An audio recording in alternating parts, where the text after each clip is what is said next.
call to order, and do we have an approval of the minutes? Roll call. I'm sorry, yes, roll call. I'm a little rusty. It's been a couple of months. Yeah, we got to stop meeting like this. Yes. Mr. Anderson. Here. Mr. Failmetzger. Here. Mr. Johnson. Here. Mr. LaSalle. Here. Mr. Mahoney. Here. Mr. Meyer. Here. Ms. Shasma.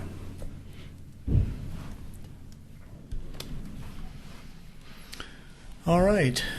So everyone had a chance to read through the minutes. Do we have any corrections or additions, subtractions? We have a motion. I so move. Second. Second. Okay. Any discussion? All in favor? Aye. Opposed? Okay, motion passes. Minutes approved. Well, I just want to say that it was nice to take a break for a couple of months, and I hope everyone's refreshed and ready to dig in and get rolling again here. And I just want to say congratulations to our new movie star. Last night I'm watching the late news and on NWCN, and who do I see but John Lewis? And so you did a great job, and so. What was the name of that award that I? Yeah, well, it was someone do a sidewalk. They get a big block of sidewalk that you got for. So you knew you were being going to be on the news, right?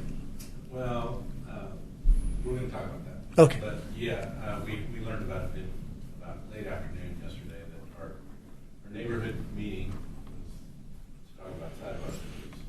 It was an interest to Channel 8 and Channel 2. So we weren't planning on having that kind of a meeting. But it worked out. Well, you look great, and you did a great job. So, all right. Has everyone had a chance to look through the agenda? And do we have anything that we want to move up or down on the agenda or add to the agenda? Okay, with that, we'll just continue. Public comment. We have a Sharon Lance here from the Tharp Court to share, and so you'd like to come. There you go. Well, so come on up. Sorry, Sharon. I do know you. Yeah, I can't see her. I'm Sharon Lands, Tharp Court. I told you guys I'd come back and give you an update on the new signs that you supplied us with. And the difference is like night and day. Every once in a while we still have the occasional, turnaround at our end of the street, but it has made a lot of difference. I think that we might also want to maybe be proactive and go down Glen Oak to the end of the condos that are being made there, the last ones on the end of the street that are on the corner of Quaking Aspen Avenue and Glen Oak has the same viewing issue when you pull out to go east or west as far as that goes, with the no parking for the 50 feet back, because there's 208 mailboxes down there, and so people, when they come home from work, they either, one way or the other, they're going by their mailboxes, and so I think, the visibility is just as bad because of that, I guess, slight incline that we've discussed before. Okay. And so I thought maybe I would bring that to your attention. But other than that, everything's good. We do have a house right now that's for sale on our street, which is, of course, causing a little more traffic because they're coming down to look at the house. But other than that, the delivery trucks have not been coming down our road anymore. So Nice. Yeah. Well, thank you that's an encouragement to us. Okay, Can I thank you. ask a Yes. question? Whoopsie. How's the traffic there from the high school? Is it still? Huh? Well, at 2 o'clock, when a lot of them get out, and I have not traveled down there at 3 o'clock, but there used to be a lot of traffic. That traffic is way, way backed up. Probably from 213, we come down at least to the high school road, and if I have to try to remember not to want to go anywhere at that time because the traffic is way, way, way backed up. Are these high school drivers? Yes. Young kids? Basically, I'm assuming, yeah. Mm-hmm. Yeah, they all come out, you know, a lot of them are, that's another thing, rushing through the Coast Redwood Road, which is the one across from me. You know, they're all trying to get out the fastest. You Are know, they speeding? Are they breaking? Oh, well, yeah, but duh, you know, with kids, I mean, they're going to, you know, they are speeding. We still have speeding on that road, and like we had already discussed too, any flat street, you're going to have, you know, your speeders. And you can hear them from my house, and I'm one of the furthest down on our road. But They do have one speed hump on Glen Oak. It's not by the not- school, By the school, yeah. It's not not huge. I mean, it's not a big. no. Yeah. But you can hear them even when we had the speed sign. I don't know what you call those that you guys put up for us to tell how fast people were going. You could hear them. They'd go over the hump, and then you can hear them speed up, and then they'd see that sign. So then they slow down a little bit, go past that sign, and then speed up again. And I'm sure, you know, it's a habit, I think, of anybody. When you see something like that, you go, oh, you know, and you put your foot on the brake, or you look at, you know, your speedometer to see how fast you're going. But I don't think there's any solution to that problem. You know, the neighbors on my road still are wanting a crosswalk, but I know that, you know, that's not going to happen. So I just suggest that they have to watch. We when don't they have many cross that. crosswalks on It's- 7th Street. it's terrible, We had to walk yeah. a long ways to find a painted crosswalk on 7th. So, Yeah, I mean, you know, that's not going to happen. But I just think that, like I say, having I don't know if there's anything you can, I mean, probably around any school, you're going to have when school's out, everybody run into their cars and, you know. And I've also noticed actually that on the back side of those condos, I think that's Myers Road,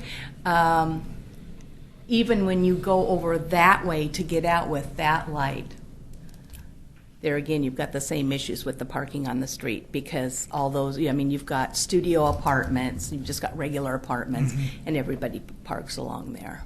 But that's not necessarily a main road, you know, like Glen Oak is, because everybody cuts through from Right. Beaver Creek Yeah, to. not quite as much traffic on that Right. road. Yeah. Yeah. But anyway, I was, you know, like I say, I was thinking about the no parking down there on the end because by the Quaking Aspen, because there is so many construction people there now, and they're pretty well getting, you know, they're getting real close to being finished on those. So I'm sure that you're going to have the same problem with people coming out. I want to say one other thing. I want to say thank you to you and to John for the teamwork that you have put together. I mean, that's just local government in action as it should work. I know it's kind of an adversarial type of a program, you know, but things just don't get done overnight. No, But, no. Thank you for And- coming forth, and John, thanks for Yeah. your efforts and your and Martin.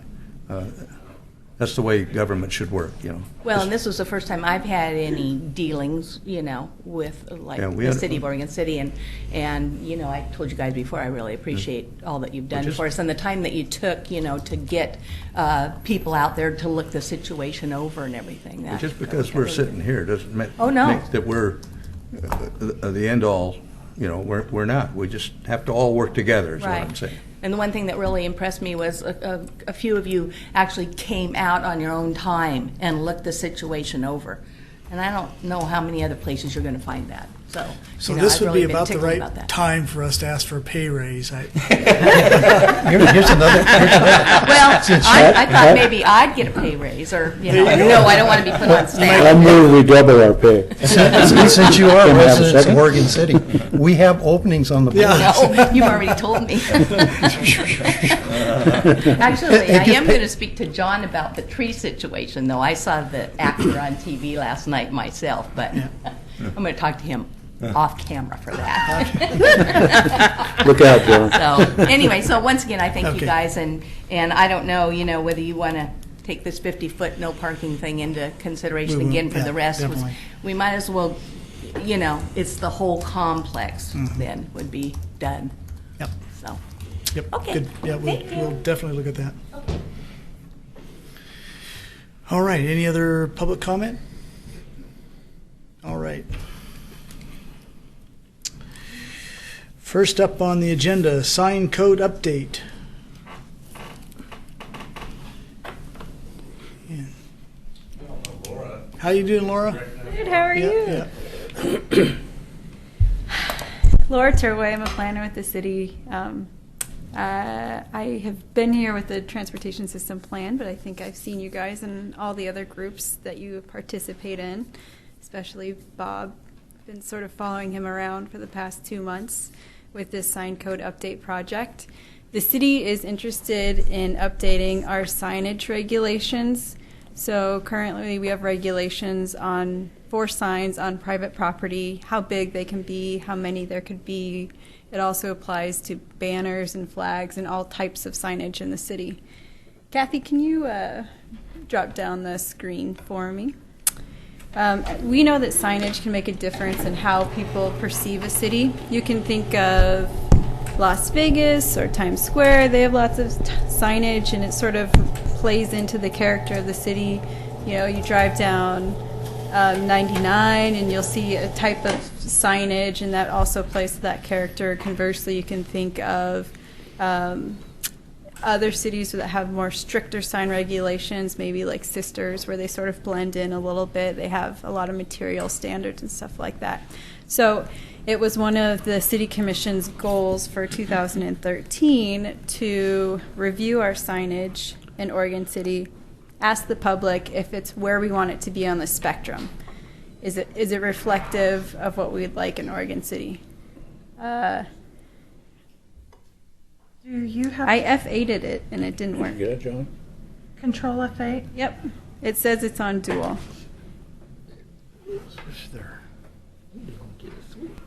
So, There we you go. haven't had a significant update to our sign code in about 20 years. We've had little tweaks here and there.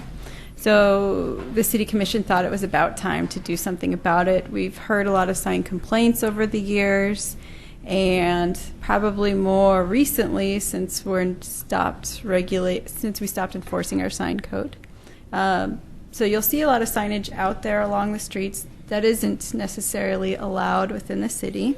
So we thought this is a great time to look at what we do allow, and then after we go through this process, to have a sustainable enforcement program and to make sure that this enforcement program actually occurs and it happens every year forever, not just this year, not just right after this project. We got a little bit of money from the planning department to work on this project, and so we hired a consultant to help us facilitate meetings.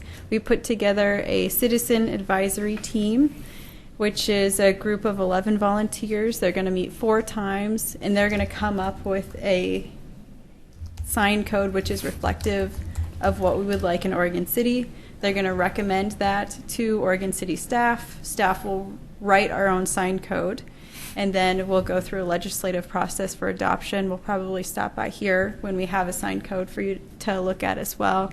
The legislative process includes multiple meetings from Planning Commission and City Commission, probably about 6, 7, 8 months worth of meetings and hearings, so there's lots of opportunities for public input. We had our first CAT, or Community Advisory Team, meeting last night. I think it went well. Bob, yeah, you're on our team. Not over there. So here's our city website, and here's how you can get involved, and then in a second I'll talk about why I'm talking to you a little bit more as well. So ocsigncode.org is our project website. We want to go to every meeting that we could possibly get our hands on to tell everybody what we're doing, to get as much public comment as possible. I think you're meeting number 16 since July 1st. If you go to ocsigncode.org, you can click on Get Involved and take a survey, post a comment, tell us what we're doing, tell us if it's right, wrong, or you want us to talk to anybody else. Let us know. We want this project to be successful, and it's only going to be successful if we get a lot of public comments throughout the entire project. We don't want you to stop by once. You can put it on your favorites. It's on mine. All our project documents are also posted on the website. If you click on the project documents, you'll see all our agendas, our presentations. We'll have meeting minutes and summaries posted on here, so you can react to anything that we're working on. Our sign code is also on the website as well.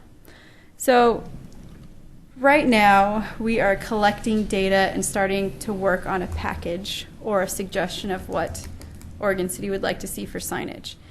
By December is when we think that we'll have a complete package. Our CAT team will have met 4 times by then and come up with a firm recommendation of what they would like to see. So everything that we're coming up with will all be posted on here, so make sure to check back over time. I wanted to talk to you because I wanted to get your input on what you would like to see. Our sign code currently regulates signs on private property. It does not regulate signs in the right-of-way, except for to say they're not allowed unless approved by the city engineer. We do not have standards for signs in the right-of-way. We would like to come up with standards for signs in the right-of-way as a part of this process. So that can include a couple things. Signs posted to utility poles. Our code says you can't do that, but maybe like A-frame signs, are those appropriate anywhere? Are they appropriate in only certain locations, like downtown?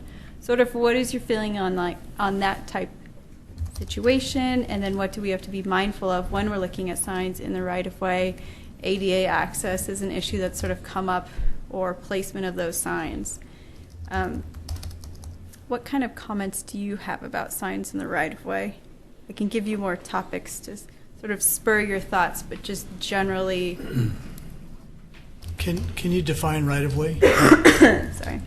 So right-of-way is defined as anything that's not private property. So it would be your streets, your sidewalks. A lot of people put those little temporary type signs and medians. That would be right-of-way. Or they'll put a little freestanding sign on the sidewalk in front of their business. That would be included as well. Those signs, excuse me, that extend over the street, the banner type ones, those would probably need some regulations on. So not street signs, but everything else. So just to differentiate on the right-of-way, so the sidewalk is divided between the walkway and the furniture zone, and that's where they typically put trees or benches, bike racks, those kinds of things. Mm-hmm. Okay. And we can have a requirement, so if you want like an A-frame signage, that it be placed in the furniture zone so you have a clear path to walk. Size of the sign? Or something like that. Size requirements, all of this information, whatever your thoughts are, material requirements. We're content neutral, so we're not looking at what the sign says. We're looking at how tall, how many, what size, where in the city do we want to allow them. Mm-hmm. I think the how many is a good question to sort of get your opinion on tonight as well. 1 per business, 1 per property, 1 per frontage per business. If you're on a corner, do you get multiple? And since we're not looking at what it says, it could direct people to other businesses down the road. John? So as you present this, so people have an understanding of the full range that's possible, no signs into too many signs. I mean, do we have some models that they could look at so they can get a feel for them? Seems like you should have packages and say, this is total prohibition, this is let anything happen, and here's a couple scenarios in between, and actually show them that from a couple cities that probably have some signage for sidewalk, public right-of-way areas. And then downtown may be differentiated from other areas. So they have some samples to work from. I can definitely put something together and put it on our website as well. We have pictures on our website of just signage. Or would you like me to come back to you with examples, or? Well, I mean, you can talk about that. I don't know if that's appropriate, but it seems to me people can have a better judgment about how much signing they want if they know what the extremes are and what a reasonable package is someplace in the middle. That makes sense. It's definitely kind of, I think the challenge is it's kind of broad. Most people don't think about signs, right? A lot of people don't even realize that sometimes there are too many signs. I think we've heard that before from others. I didn't think there was a sign problem. So maybe what John's suggesting is there examples of good sign? It is. Yeah. So Okay, so, are there good examples of what other jurisdictions maybe have already used? Is that what you're talking about? Right, and then once you have some of those samples, which are the easiest ones to enforce? Because, Right. if you get too subtle on what's going on or whatever, you allow too much, then you're into an enforcement nightmare. So that's the type of thing. I'm sure there's some cities that have examples of enforcement issues. Yeah, they do. I could talk about Portland and generally what they allow for A-frames, since we're sort of narrowing down on that topic. So they have a certain size requirement for A-frame that they allow. So if you think of maybe walking along Northwest 23rd, you'll see a lot of those shops, and a lot of large freestanding signs really aren't feasible because buildings are up on the street, which is planning-wise where we want them in our code. And you're walking along, so you need something at that pedestrian scale. So you'll see those sort of blade signs that stick out of the building, and then you'll see a bunch of those A-frame signs sitting along the sidewalk. So they have requirements that you get a permit every year, and then the sticker goes on the sign saying, hey, I got a permit this year. And it regulates the size of the sign, the placement of the sign, and then also that you have enough to walk next to it as well.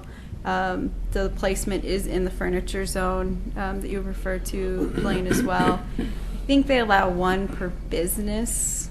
So if there's narrow shops, you'll see a lot in a row. We have some of that downtown, some places not. So you'd see them spaced a little bit further apart. I think Troutdale has a sandwich board sign ordinance, so theirs is relatively new because they did a downtown development package, and I think they did the sign ordinance for that about the same time. Right. So that'd be another sample you could check out. Okay, so- I guess the other thing I'd say is, what's the cause and effect? Maybe there's a push towards sandwich board signs because the restrictions on perpendicular signs coming up from the buildings are so strict. Are sandwich boards even appropriate, and are they appropriate everywhere? Say, are they okay up at Safeway, or are they okay just downtown? What's your general sense on that? Steve had a question. I just, one question I had is stake signs, usually on the weekends, during the summer, was down here on McLaughlin Boulevard. I don't know what it was talking about, it was saying that Martin Luther King Boulevard. It was a whole row of signs on the state property, leading on the. Who will enforce that on the weekends? Because you come back on Monday, they're all gone. They put them out on Saturday, or they put them out on Sunday, and they pick them up. Go ahead. Oh, sorry. Well, I can answer that question. Nobody will pick them up. Nobody will enforce it, because they don't now.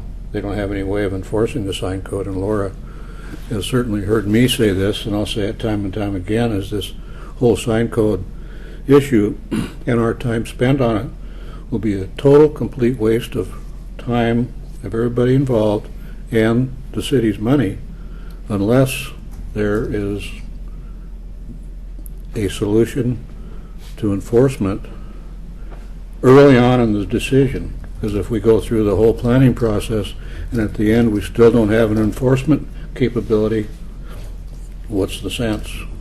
I agree. Enforcement is a high priority for this project. So basically we want to figure out what level of enforcement the citizens would like, and then we'll make it happen on our staff perspective, whatever it is we need to do to achieve that.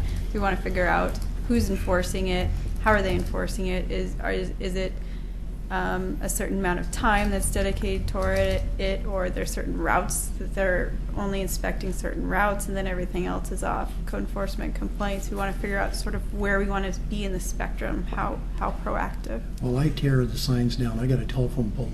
I live on a corner, and they're always nailing up rods. I tear them down and they put them back up. That's where my signs have gone. The neighbors, some of the neighbors get real mad at me.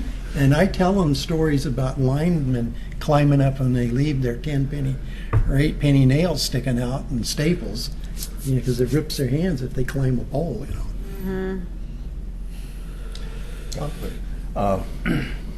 You're basically in a public right-of-way, you're talking about public safety, as I see it. And one of the things that you want to be concerned about is, does the sign, if approved, well, it wouldn't be approved if it does, block sight distance clearing at an intersection or any way that it obscured the safe driving of a vehicle.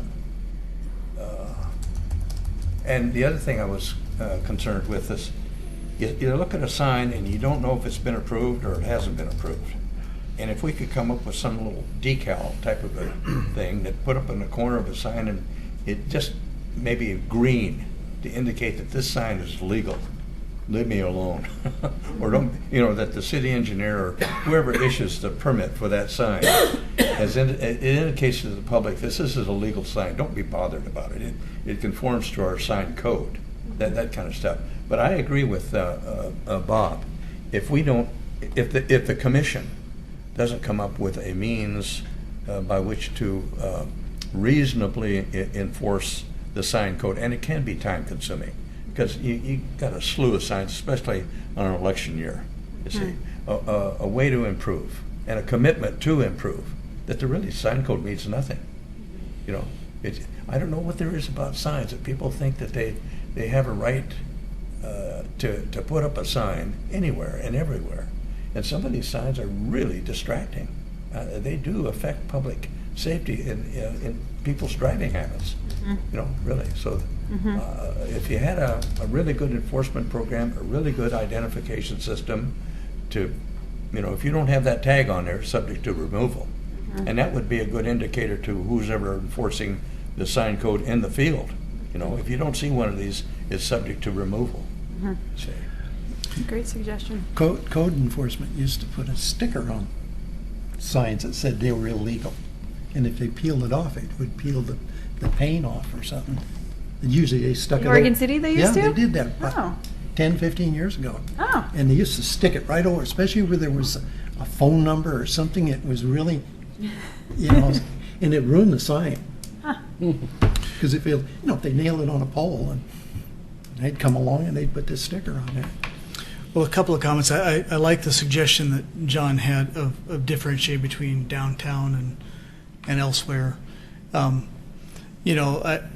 Distraction is a big issue. The one sign, well, and I guess I was just thinking that within this whole sign code issue, I'm sure like in you have the fundamentalists on one end and the complete liberals on the other, and some say, hey, just let it go, and then others that are so restrictive, no signs, and I can just tell you from a business person's standpoint, when you have tens of thousands to hundreds of thousands of dollars on the line, if the business fails, you go bankrupt, and it's a visceral. And so, not to justify it, but you are looking for every way possible to somehow get the word out or to be noticed. Now, the sign out on I-205, have you seen that one? That it's like a digital, right near the Safeway, High Rocks, yeah. That thing, that really is distracting. So, I might be inclined to say, really, do we need that? But as far as signs in the furniture zone, I think we would be, speaking personally, we would be open to size, but that it does help to have some sense of notice there as people drive by, and it seems a little bit strange to me that let's say is the sign, is it the written detail on it, the message, or or is it the object itself? Like you referred to maybe blocking. And if that's the case, if we say, well, A-frames, they block visual sight if they're, then we put bicycles out in the furniture zone. Well, are those okay? And then Nebbiolo's is now putting tables and chairs out. Well, is that okay? What about the semi-trailer in the parking lot visible from the road with a sign on it? There's Yeah. numerous of those. Not so many in this town, but I've seen them around quite a bit. The one sign I don't want you to monkey with is that Megabucks and Powerball sign down there on 205. I read that every time. And when it gets to be serious money, I cough up $2. Okay, so that's my indicator right there. That one's actually safe. We have Is legal that- requirements because it's along 205. so good. That one is protected. So is that a motion, Robert? Well, a strong suggestion. Sandwich boards, not too close to the parking curb, because if somebody has to open a car door, they can't get out. That's a good point. And I've had to done that, I'd reach out the window and knock their sign over to get out. Well, That's a good point, though. Hey, Laura, the thing that I notice is we've got a street tree requirement for most things. So whether it be Main Street, 7th Street, Safeway even, it seems like, Safeway is a good example of places that have lots of signage, right? That whole property, there's either signage on the main sign out in the street, or there's signage on the building face.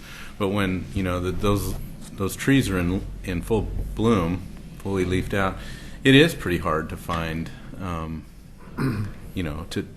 To notice those businesses. You kind of have to know the shopping center, but if you're from out of town, you'll never see their signs. And That's so it's true kind in of our a case. conflict there that sometimes, and then all of a sudden I see the reason for maybe a sidewalk sign, whether it be for Ashley Shoes up at Safeway that, they're struggling probably, or maybe not, I don't know. But I mean, it just seems like if you don't know Ashley's is there, it might help to have a sign at the entrance as well. And so I don't know. That's a tough issue. The other thing I was wondering about is, Clackamas, the Red Soils campus, they have a whole slew of signs up there that I don't even think they came to the city for approval for those. And so there's, is this just about A-frames or is this about all signs? And because, that's pretty huge. Our project is looking at every sign in the city. So we are looking at signs on private property. We're looking at those TV signs. We have our code now, so is that okay or not? So both signs in the right-of-way where we have no code, and then also our existing code. Do we allow enough signage? Do we allow not enough signage? Are the types of signs appropriate that you see out there? Can people find their way in shopping centers? Because a lot of those signs we don't allow. Right now we don't have any sign regulations for signs owned and operated by government agencies. They're exempt. So we saw what the county was doing before they did it, but it's exempt. Ours are exempt too. Is that okay? Is that not okay? Sort of where we want to Have a fall. double standard, yeah. Or it leaves the door open for that. Laura, what do you mean by enforcement? Are we talking about fines? Are we talking about notification to take your sign down? It's illegal, or are we giving them a certain amount of time? Are we going to go out there and take it down ourselves?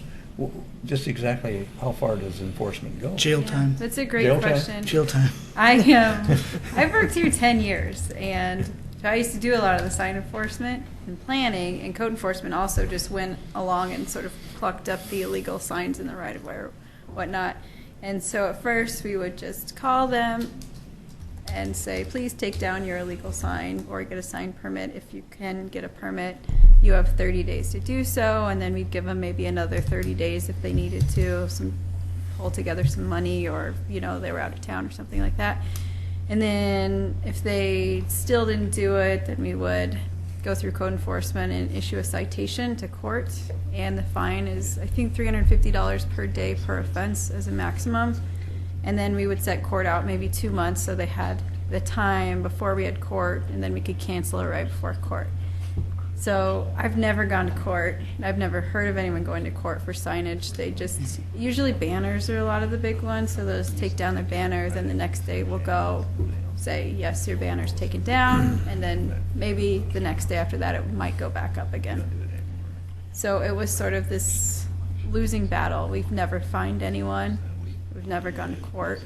So as a part of this process, do we want to fine people? What is our process for code enforcement? You know, how many letters, how much time is appropriate? I think are all good items to discuss as well.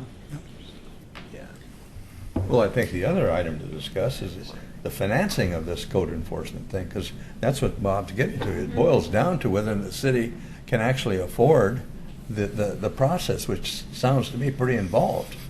I mean, it's going to be a lot of manpower to enforce this sign code, because without it, the sign code means nothing.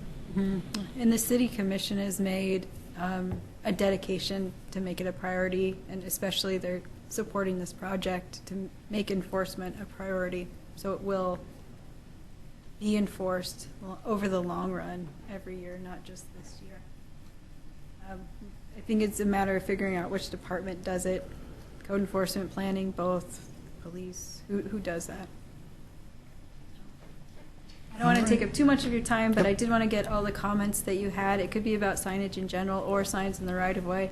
If you have any other comments, you can always send me an email or go to the website ocsigncode.org and put any comments there. If you want to see what we're working on to make sure we're pointed in the right direction, please do. Well, we do appreciate all the work you do for the city, and you've always been great to work with. So, Thank you. okay. So the next item, I would say our chair has been pretty busy with reviewing documents. He sent me a couple of these items on your agenda tonight are things that I think, Larry, you kind of raised and found as important. I was reading through some of that information. It made sense to me to add it as an informational item. I don't know that we need to discuss it much. The one thing I did notice was this article from Oregon Live. I do see this happening pretty regularly. It lists lots of cities that are involved in this backing efforts on bicycling, but Oregon City wasn't listed. I'm not quite sure why that comes out that way, but we see that from time to time with some of the things that we work on with the county, and so it might make sense for this committee to try to take an active role in trying to share that message with the county or with the city commission that these bicycling to work kind of programs, or bicycling and how it impacts the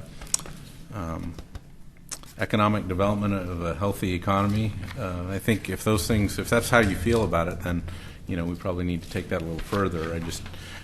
So that's really an informational item, and I think there's potential. I think a lot of what I read in those articles is accurate. There's a lot to be said about bicyclists and their ability to bring more spending to your community. Mr. Chair? So you were the one that rounded up that Eagan, Minnesota example? Yes. And when you brought that to the attention of John and this committee, were you thinking of the property along 213 as a urban site for that kind of development? You mean the Newell Creek Canyon? Yes. Yes. That Metro is really in the driver's seat on Newell Creek Canyon. They own 370 some acres in there, so I can't really make a statement. I can say aspirationally what we'd like to see in that canyon. The Oregon City Trail Alliance is actively working on that. We've taken, I believe, 5 hikes into the canyon trying to identify trails and conditions. There are a number of vagrant camps there, and trash and garbage dumps and so forth. So actually there's 3 or 4 vehicles in there. How they got in there, I have no idea. But I mean, as I maybe pose this to John, is there a role then for the city, even in, say, endorsing something like that, even if it's not the city's? The city does own some of that property, so they will be definitely at the table. There are some private property owners in there as well. The college is actually taking an active interest in that canyon as well. I want to be careful, but to me, just anecdotally, there is real consensus on wanting to preserve and protect that watershed, and so, but also a high support for building a trail system there, and bringing people locally and regionally and maybe even nationally into that canyon for recreational purposes. As long as that can be done in a way that is sustainable, that's protective, there's a lot of support for it. I can say that. I thought that Egan example was very useful. I mean, I wasn't quite aware that they were putting mountain biking in urban areas, particularly relatively rolling hill flat areas like Egan, Minnesota. Well, we've taken several mountain bikers into the canyon, and their response is incredibly, excited about the possibility. And I've just told them you really need to, not this. There'll be a huge public process. The Metro is basically looking for a groundswell of support from locally, and so they're definitely getting that. And then they're also looking for dollars to fund a master plan. That'll be, how long I don't know it takes, but it's a master plan that'll be public hearings and input from all stakeholders and citizens and so forth. So my only, if I had a personal preference, if I were to put that out, I would say definitely we'll want hiking and mountain biking there. But my only point would be that we want those to be separately designated. So you're not having multi-use. Right, that's what that Egan example was. Right. Separate.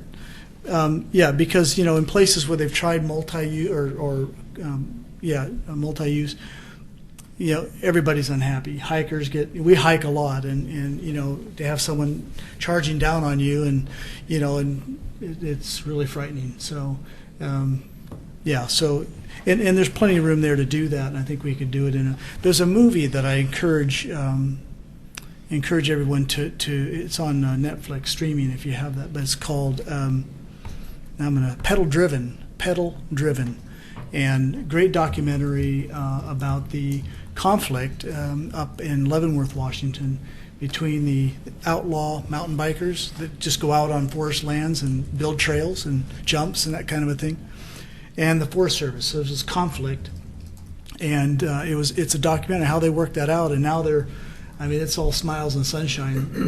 But basically, they decided that if we do it right, if we work together, and if we have the high standards of trail building that the International Mountain Biking Association brings to the table, that it's incredibly sustainable and brings a lot of positive attention to where you can improve and maintain a sensitive watershed area like Newell Creek Canyon. So lots of possibilities, lots of excitement, but how it goes through the spin cycle and comes out the other end. But I think it'd be appropriate for us to have a role in that since it does deal with transportation. When you're talking about mountain bikes, you're talking about pedal powered Yes. as opposed to gasoline powered? Correct. Okay. Yeah. We'd also like to see a commuter trail that would connect, that would follow as much as possible. It's probably not possible exactly now because of property ownership. But the old Willamette Valley Southern rail used to go from 15th and 99E along Abernathy Road there, and then cross 213. Right behind it. Mm-hmm. And The old school is up there. Yeah, and then it went up. There were some trestles there that went up to Ogden Middle School, and then across, and then finally out. It went through the college, and we actually went our last hike. We actually found about a half mile of the. Of course, all the ties and the rails are gone. They've been gone for. The gravel berm is still there. But you can just see the whole thing where the railroad went. It was really cool. But there are probably a lot of right-of-way issues and property issues. But it would be good to have a trail that cyclists wouldn't have to ride on 213 to get up from the. Well, I'm open for comments from other people, but it seems like we should conclude this then, if there's consensus, to figure out what this advisory group could do in making a recommendation to City Council to maybe confirm local support for the development of a plan. It doesn't have to be spelled out. So we provide some local formal push, not just from the agencies or interest groups, but from the city itself. And I don't know, John, maybe that type of activity fits transportation more or recreation, I don't know, but either side of this could be making a recommendation. Yeah, I would recommend maybe the next step could be a work session with the Parks and Rec Advisory Committee, or at least having a couple of members from this group go talk to the Parks and Rec Advisory Committee to find out if there's a kind of a subgroup that would focus on this. I mean, I'm still not exactly sure what the priorities would be. Mountain biking and single track kind of mountain biking is more a recreational option that would bring some form of tourism. I mean, for the most part, that kind of activity, you got to go quite a ways, right? But it's also proven to be pretty successful in bringing tourism into a town. The multi-use path, which would be more of a commuter trail, is something I think our transportation system plan alluded to that we need more of, and that the 213 kind of parallel path is one of many, but it does seem like one that would help with the elevation transition that we have in this town that a lot of people have complained about why they can't ride a bike. Now, whether they'd go all the way that way, I don't know, but trying to get Metro's often pretty supportive of the multi-use paths. From what I understand, they're not as excited about seeing single track in a lot of their Metro property because of the concerns that they have. But there's a lot of examples in our region that are proving to be well built paths that are built by national trail alliances that have local contingencies that do a really good job with that. So I don't exactly know how to get there either. Part of me feels like we need to have some kind of influence over Metro and some of their planning of these parcels, whether it be the Kenema parcel or the Newell Canyon parcel. Those are big parcels. How do we what kind of uses do we want to see in there? But just thinking about gathering some steam, this group, I suppose, tonight could say, "Oh, we support this and we want to take it to the City Commission." I don't know exactly how effective that would be. It would probably be maybe a little better to have a conversation with the Parks and Rec Advisory Committee. I've not gone to that committee much, but I think you do make a good distinction between the tourism/recreation. That really is. But the active transportation as a category, and just trying to motivate people to participate in active transportation, bicycles, walking, that kind of a thing. I think that would be something that our committee could weigh in on. There is another item on our agenda about that active transportation plan that Metro's providing. So we're going to talk about that. Sure. And maybe there's something there that we also want to support. I don't know if Kathy had a chance. I sent an email. There is a Metro-wide map of what I think at one time was called the 40-mile loop. And it shows how they're tying trail systems throughout the Metro area together. And if we could have something like that. I couldn't find the map, but Oh, you got this. Okay. I found an article on it. We did find there was a map that came up today that included this particular picture or this particular trail. So that's the one that goes through Milwaukee and Right. Starts at Oaks Bottom. When I've at Oaks seen it- Bottom, right through there. So, and I noticed that that was part of the map that we found while looking for it today. Whether that's the original 40-mile loop, I'm not sure. It definitely is quite a distance from Oregon City, so I'm not exactly, but that kind of program where you've got kind of a larger loop that bike commuters can use is very much aligned with this active transportation plan that Metro Region's putting together. Right. That's So a network of. Right. I think that what I saw was just like an Oregon State highway road map. It's about this size and it unfolds and you keep folding it out. It's quite large, very colorful, and it shows where the gaps are and where the trail systems are. And that's kind of transportation-wise. So I think it would be appropriate for this committee to see that map, see where this could plug into that, and make connections where there's gaps, or build something new that would link something up, so. Robert?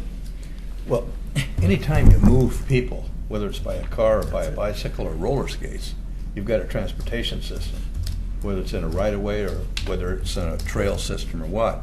But what I'd like to recommend is that we get our economic development director involved in this and make this transportation system, hikers and bikers, user-friendly, so that it can be used by the park system to invite people to hold rallies and for families to come out and use our trails. Because when you get people coming into your community, you've got consumers coming into your community, and you've got an economic base there that people are out just recreating, and when they're recreating, they eat and they purchase and they do this and they do that and they have fun. And if we were able to get a system where, through the park system, which says, come on out, we're holding a rally next Sunday, you know, for bikers to go from point A to point B, and we're going to give you a free hamburger or something like that. But you could make this into a real industry if it were user-friendly and invite people to, you know, treat it as a recreational, transportational, economic development system, and everybody working together. So, but I think we ought to plug in the economic development director and let him, you know, think about this thing. And I think that's a good suggestion, Bob. So, I mean, what if we take the initiative and have a joint work session, economic development, parks, and I'll make a comment about that, and our group. Good. It'd just be a work session. If they can get that Metro map, Yep. and with our map that's in our new transportation plan that shows path systems and the Yeah. like, and just have a work session amongst those three groups. yeah, And get some feedback from them. right, Parks has access to more grants than Yeah. most agencies do, because Metro carves out a chunk of money for park grants, and they can be lineal trails. Yeah. We had the Ironman contest here about, I don't know, how long was it, Blaine? Was it a month ago? It was a or something? triathlon. Triathlon. It wasn't the or something Ironman, like but it was that. triathlon. Yeah, Totally. those people are crazy. I mean, they swim and I mean, you know, if they're that extreme. And then I think then they got even crazier and went over and had a Big Mac after that was done. So, I pulled out at the last minute. did you really? Well, you were so far ahead. I mean, you didn't want to embarrass anybody, did you?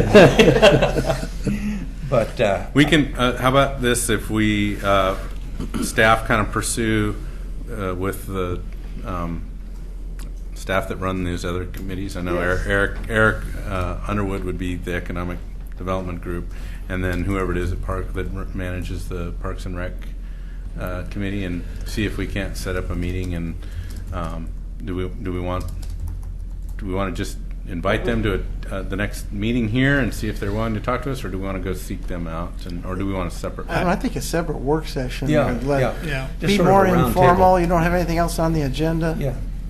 The other thing I might suggest, or that I would like to suggest, is that the Clackamas County, you know, they have a huge footprint here, that they should be invited, and also the Oregon City Trail Alliance.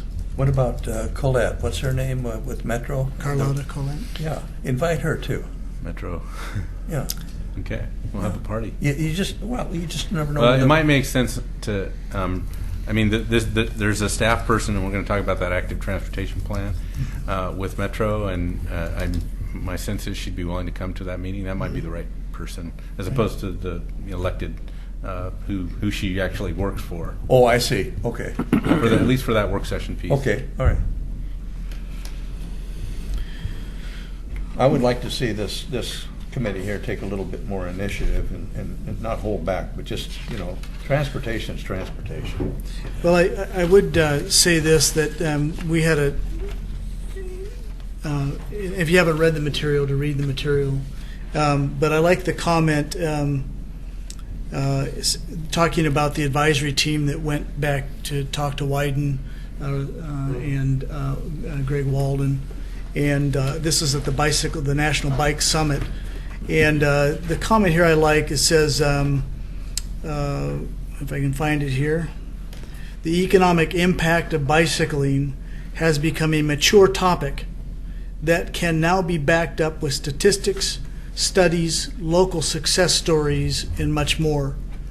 And so I think that, you know, one of the things that the Trail Alliance would like to do is you know, we get so excited about, and we also hear the excitement of other people that in some way that Oregon City and Clackamas County could really become a center for cycling and cyclotourism. So I really support your idea, John, of doing a joint session, and that would be great. All right, we'll try and It's going to tie into that 6D topic. We can maybe make a motion after we have that conversation. yeah, you want to just jump there? Just remember to go back. So,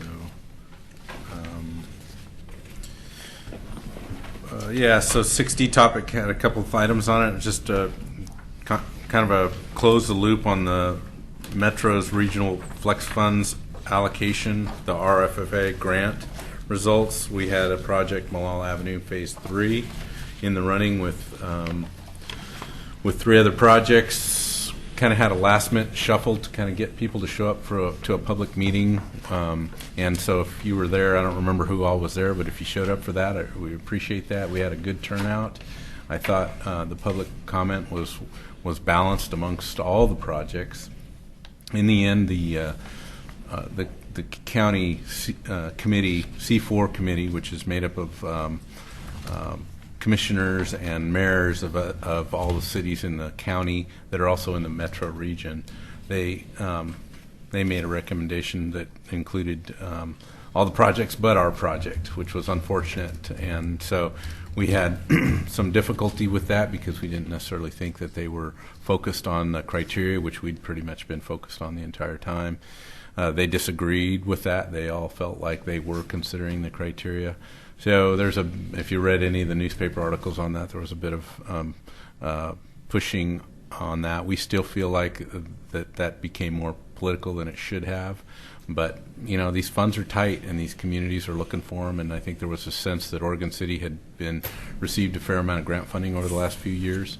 And so it was time for someone who, the county gets a boatload of grant funding, so I'm not quite sure why they funded their project other than they basically got the remainder that was left over from a Happy Valley project, and Happy Valley hadn't received a lot of grant funding, not this kind of grant funding anyway. So the projects were to study, the projects that were successful were studying the old bridge, the old Portland Rail Bridge, Trolley Bridge, trolley bridge that crosses from Gladstone to Oregon City. Study that in terms of future use for that as another trail extension across the river. Happy Valley had a road project called 129th Avenue, which is if you're familiar with that area, if you go out Sunnyside Road and you turn left on 122nd, it'll turn into 129th and tease into King Road. So their project included widening the roadway, adding bike lanes on either side of the road, and adding a sidewalk on one side of the road. And that was kind of the favored project. And then the balance of whatever was left and available for the Clackamas County allotment was allocated to Clackamas County for Jennings between McLaughlin Boulevard and Oatfield. And because they didn't have enough funding left in the pot, the county anteed up for the balance of that project requirement. So they were putting in almost 50% of the overall project cost to help match that and complete the project. So, worked out for others, didn't work out for us. We've submitted a fair amount of suggestions about how that process should change in the future. If they're going to continue with that, it would, we probably spent $10,000 on trying to acquire that funding, and we'd like to know in advance if they're not, going to follow the criteria or play by the rules and do something a little different. So, well, that was the difficulties, that they had a scoring system, and when we went through the scoring system, right, we ended up with the highest score. The technical advisory committee, which was mostly staff, determined that that the Malala project was best suited. It met all the criteria at the highest level, which a lot of which is pedestrian safety. I mean, our we've got a lot of documentation of accidents along that Malala Avenue corridor, and the other projects just couldn't share that information. They didn't have it, mostly because they didn't have the safety problems. But they are corridors that can use improvements. I think my main concern was why they used federal funding for those projects. It didn't really make sense. It seemed like those were more projects that should be locally funded. We've got a lot of projects like those that, John, you're familiar with the one that we did on Holcomb and the grant application that went after that. Their projects were very similar to that Holcomb project, which we wouldn't have even submitted for in this grant round, just because those projects didn't really meet the criteria. So that's where that one's at. We'll keep trying and look for grant opportunities as they come up, and hope for some funding there. The regional transportation plan, they're updating the Metro. Metro is the author of the regional transportation plan, and they go through a variety of public process. Right now they're doing updates for 2014. A lot of the projects that were in the current regional transportation plan are going to remain in the regional transportation plan, and that plan's really focused pretty heavily on major facilities, major being mostly state facilities. So in Oregon City, we're kind of on the fringe of the metro area, there's not a lot of projects that we have listed in there, but they look at projects and projects that should be listed. For instance, the Jug Handle project, or the Oregon 213 Washington Street project is what it was called in the TSP or in the RTP, was one of those projects, and it got funded through that. We've got projects along 99E that would also kind of qualify. It's similar to our transportation system plan, only it's more of a regional transportation plan. Or it is a regional transportation plan, and they look pretty hard at funding, just like we do with our transportation system plan. What are all the funding sources that might be available to help fund those projects? And so they're going through that update right now, asking for agencies for updates to the project list and also updates to what kind of funding the local agencies might contribute. And in our case, I don't see a lot of funding coming from Oregon City for the regional transportation plan, except through grants that we might be able to secure. But John, are those grants, are they reviewed by Metro, or is that federal grants you're talking about? Well, most of the grants that come through the region are administered either through ODOT or through Metro. Through Metro. Even if, federal funding is administered through Metro or ODOT. So anyway, that's where that's at. We're kind of working on that, and we need to be responding to the Metro request for information, so we're working on that. And then the active transportation plan, which is what we were really kind of talking about, is we've included some excerpts from that, but my recommendation is to get on the Metro website and actually go seek out this regional active transportation plan. But it talks a lot about how to move commuters in other forms other than vehicles. And so across the metro region, again, when you look at Oregon City, we're kind of on the fringe. So lots of those plans that whether it be commuter rail or bus, high capacity buses or just standard buses. That plan addresses all those, but it's also got networks of bicycle and shared use paths in that. And so that's why I think it would be good to bring on this Metro staff in this, if we have this workshop, to kind of describe what they're talking about. I think it would be really good for you to look at that active transportation plan to see. It's got a lot of, and they looked to our transportation system plan too when they started addressing Oregon City's needs, but they don't show nearly the detail or nearly the volume of trails that we kind of have depicted in our transportation plan. So it's much higher look about how to move bicycles and pedestrians, throughout the region in a way that maybe you'll see less vehicles and more bicycle activity. And I think it also, it's got some goals and some guidelines for how they're, I sense that we'll see some of those criteria when we look at federal grants, they'll use these documents to help guide some of that criteria, so that when they make project awards, they should, if they follow the criteria, be a little more focused on active transportation as opposed to just vehicle transportation.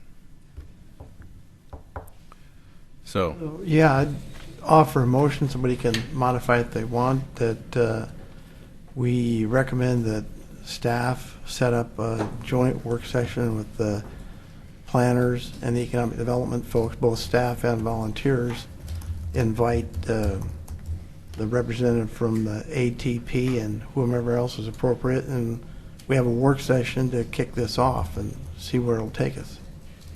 and you didn't mean planners, you meant Parks and Rec? Parks Yeah, I'm Department. sorry, yes, thank you. Okay. I second that. Hate to confuse planners with that. Yeah. You want to get something done. Oh, no. Oh, my heart. Okay. So if we go back to the one we skipped, But just a minute, we had a motion and a second. Oh, right. Yeah. Forgot we had to vote on that. Is there discussion? All right, let's call, all in favor? Aye. Opposed? Abstained? Motion passes. All right, John. So 6C, can I go to that, Blaine, now? Yep, 6C is good. So we just included this as information, but when I read it, I thought, I wonder how that actually turned out, because that was on August 27th. So Oregon City Police Department conducted a pedestrian safety operation at Washington and 6th Street on October 27th. And when I asked police how that went, they referred me to an article that was in Oregon Live. I don't know if any of you saw it, but it was Rick Bella's article that came out on September 3rd.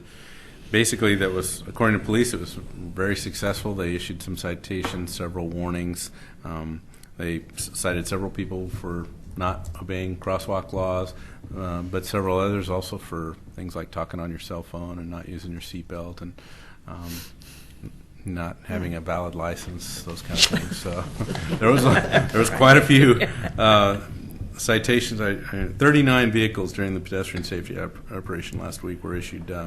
Total of 35 citations and warnings for failing to honor crosswalks. So, pretty effective event. And I don't have much more detail than that. But Okay, so where do we jump next to item, we did 6D, right? So we're on 6E.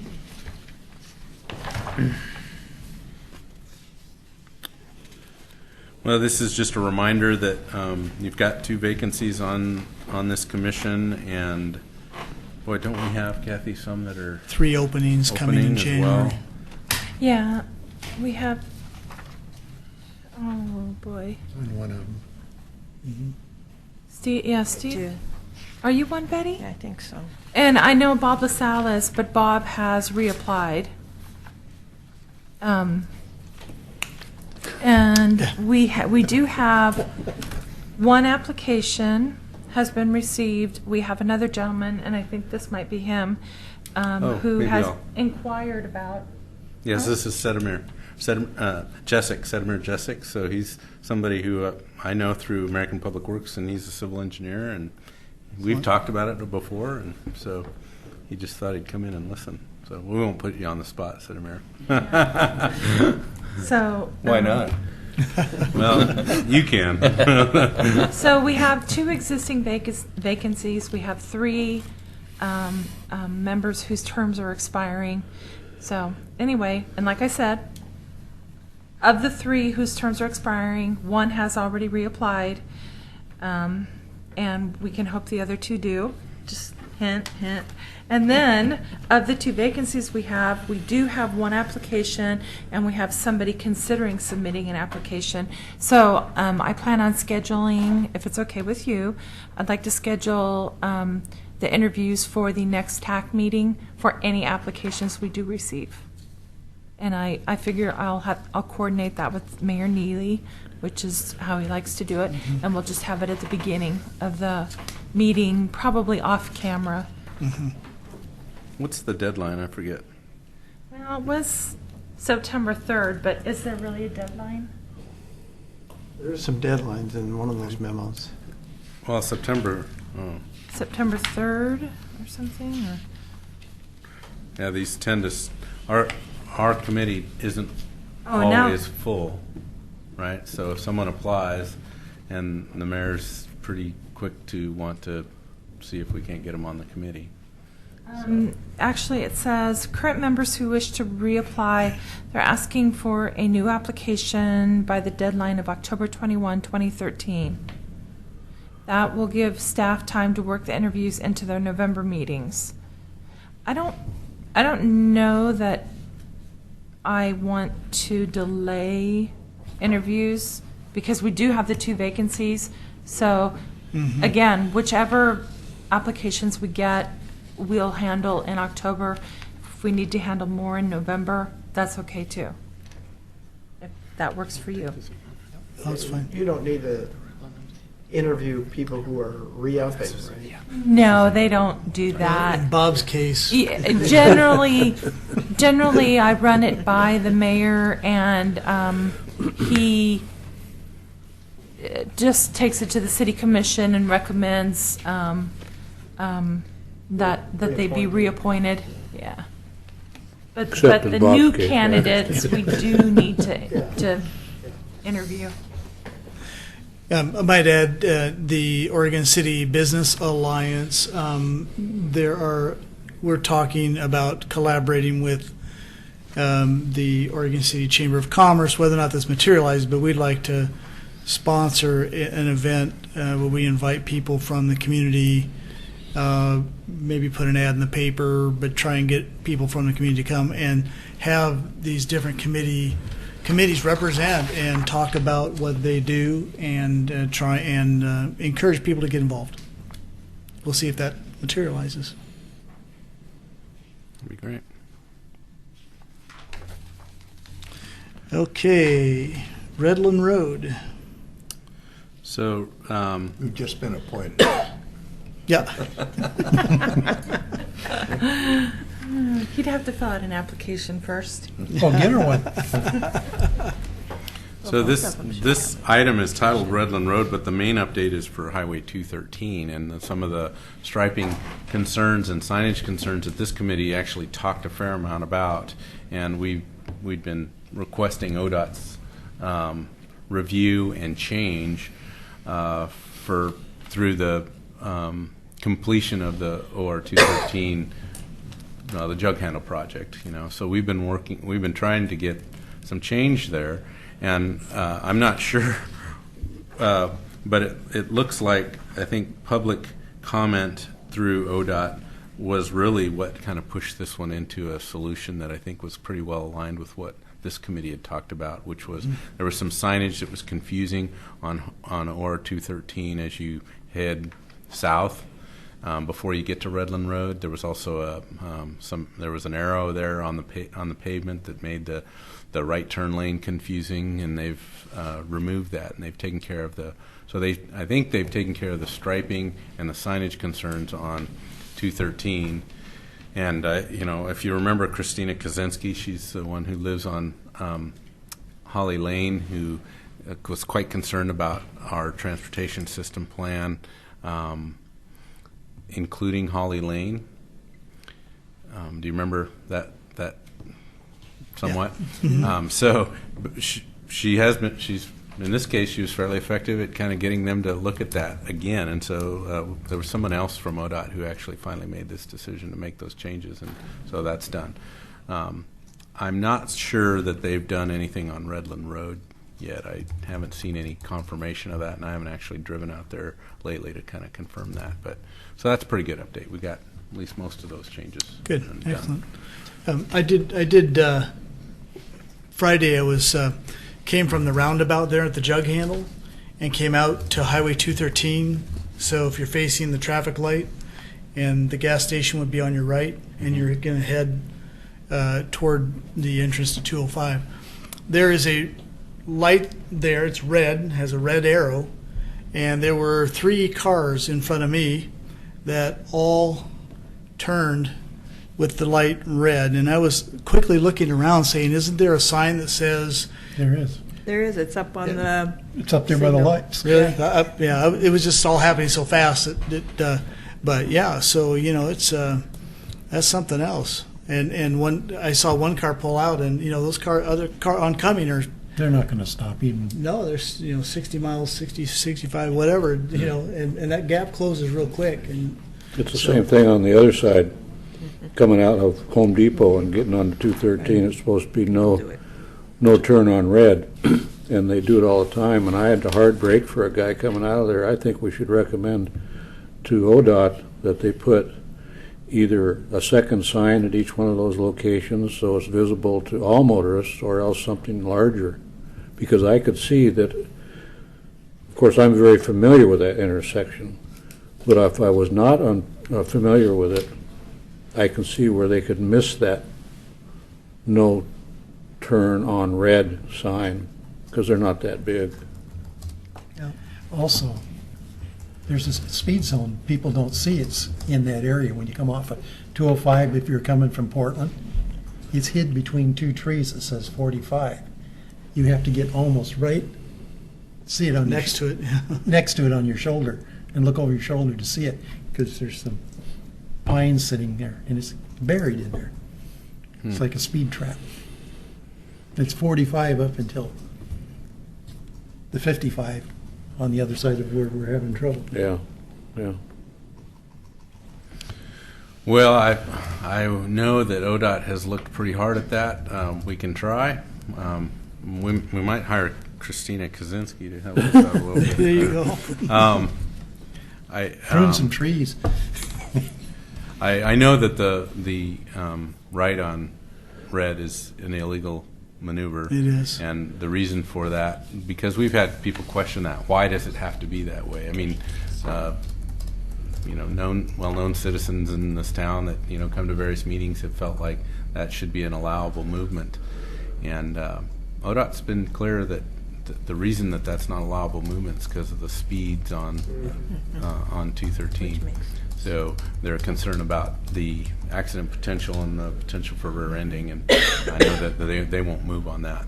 Whether they'd move on increased signage or bigger signage, I don't have a sense. Well, see, they're not consistent then, because you go further down 213, and if you're coming up Redland Road and approach 213, you can turn right there anytime you want to. So again, they're going against what they've already said themselves, that It's faster. It's That's it's true. faster With the there, signal, you yeah. can turn So right. they're not very consistent on their statements.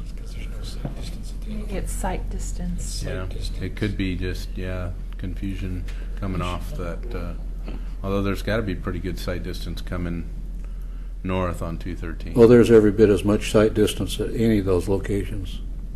I don't know about or Prairie Schooner Drive. I'm not sure that one's got such good sight distance, but You got a quarter mile at least. Can't see anything because you're parked back. So what I do don't we? know- I don't always What do you agree think? with Well, that. yeah, let's There's a lot of lane changes going on there. So. I don't know if that's something that Scott, if who deals with ODOT. Well, we can definitely look at it. How about that? We'll Yeah. take a quick look at it and report back to you. Make some money. Yeah, Maybe that's that'd be good. on our list.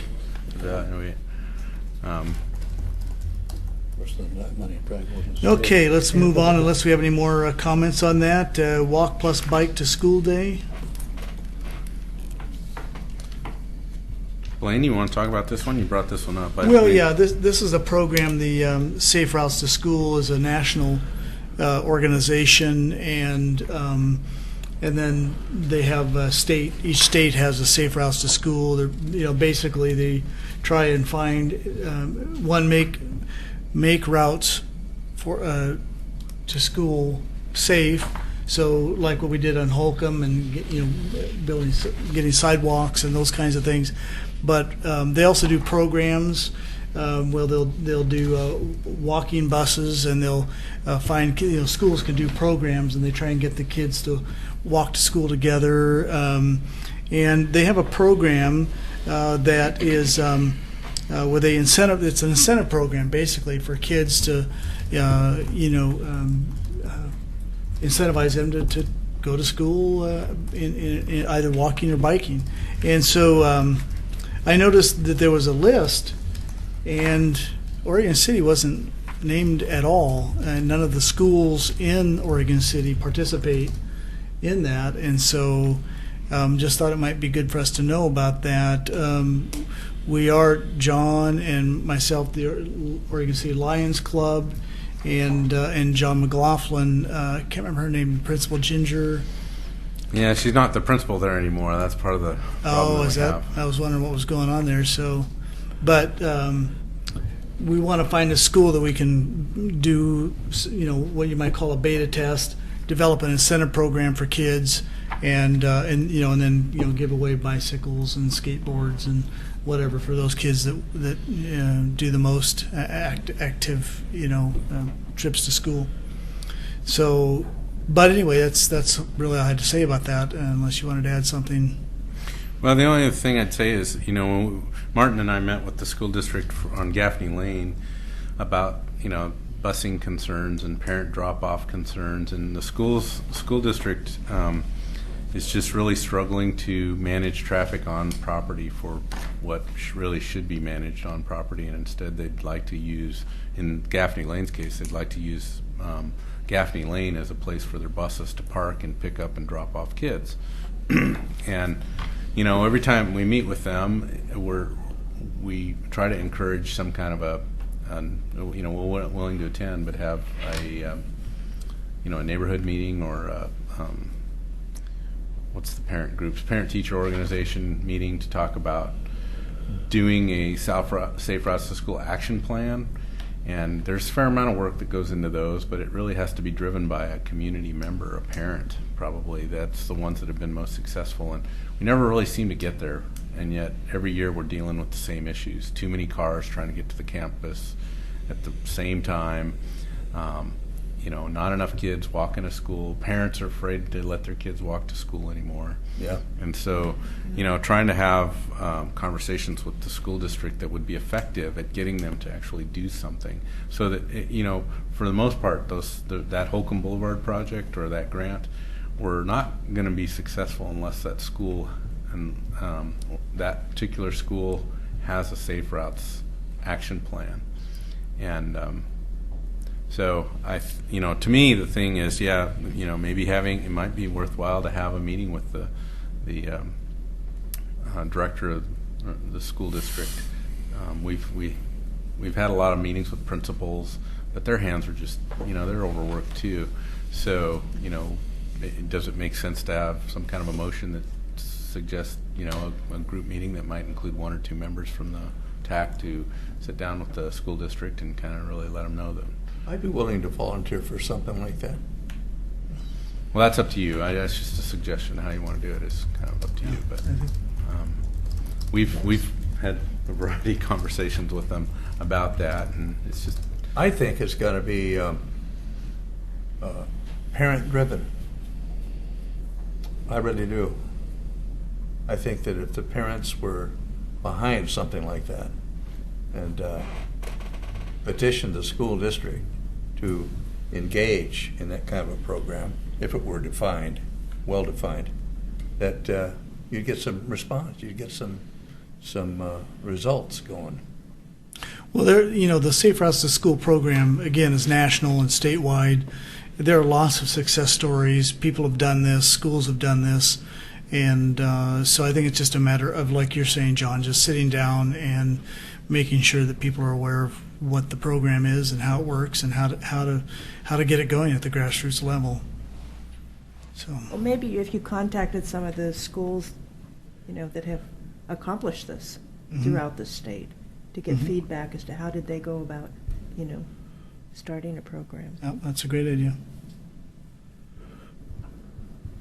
Is there a list available of the schools that have this Well, program, John? there may be a list. I mean, the Safe Routes to School program is actually a pretty robust web page, and there's I want to say her name is Julie Yip from the state that she's willing to come meet and talk to people about it.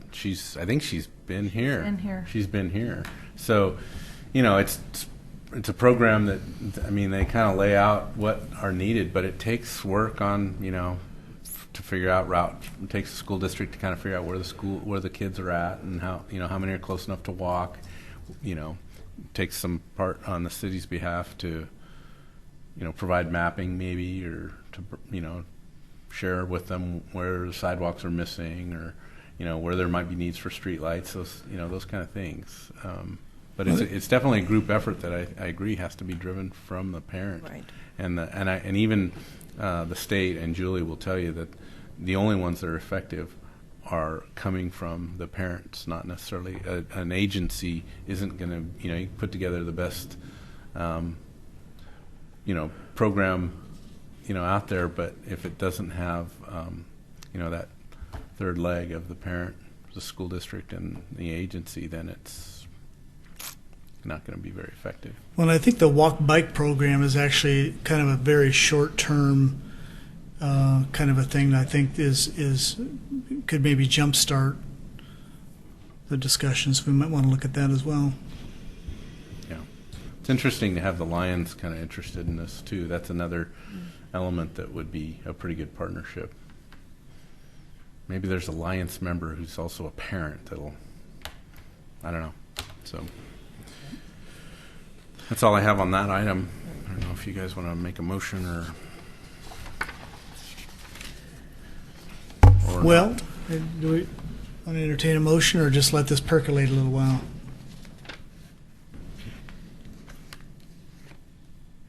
I don't know what the motion would say. But John has suggested the idea of maybe meeting with someone from the district and having PTA, a conversation. yeah, PTA, yeah. No, at the staff level, or inviting them here, or? I think a separate meeting would make the most sense. Well, and it might be good if you could just like get one school to begin with. Right. And then it might, grow A within. pilot program? Right, grow within the district. Yeah. And the principal, John McLaughlin, was very excited about actually doing the pilot program, but then she's moved on. So Where'd she go? What other school? Or did she? She's within the district. She's not a principal, though. She's doing something. Well, it would have to be a school that already has safe routes to that school, I would think. Like in Park Place, our Holcomb School attempt to get more sidewalks, a grant for those was turned down, and there's a huge number of the kids that wouldn't dare walk or bike to Holcomb, so that would not be a good place to even try to start a program for. Yeah, I think Gaffney Lane has some potential because we did, if you remember, we did that little study on how to fix their frontage and provide a crosswalk there. We just met with them about school busing, and the principal there seemed pretty engaged. So, Flat. yeah.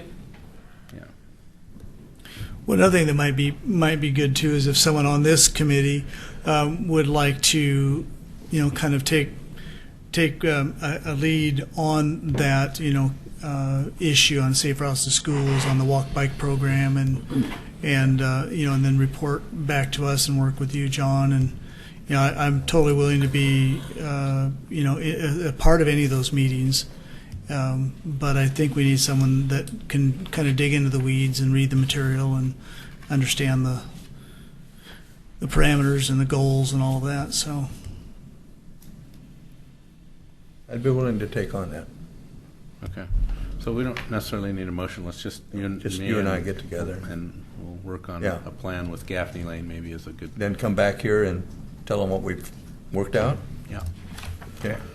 we do want to add to his nameplate, though, that he is the Safe Routes to School director. Hey, listen, I was the captain of the safety patrol in Corvallis.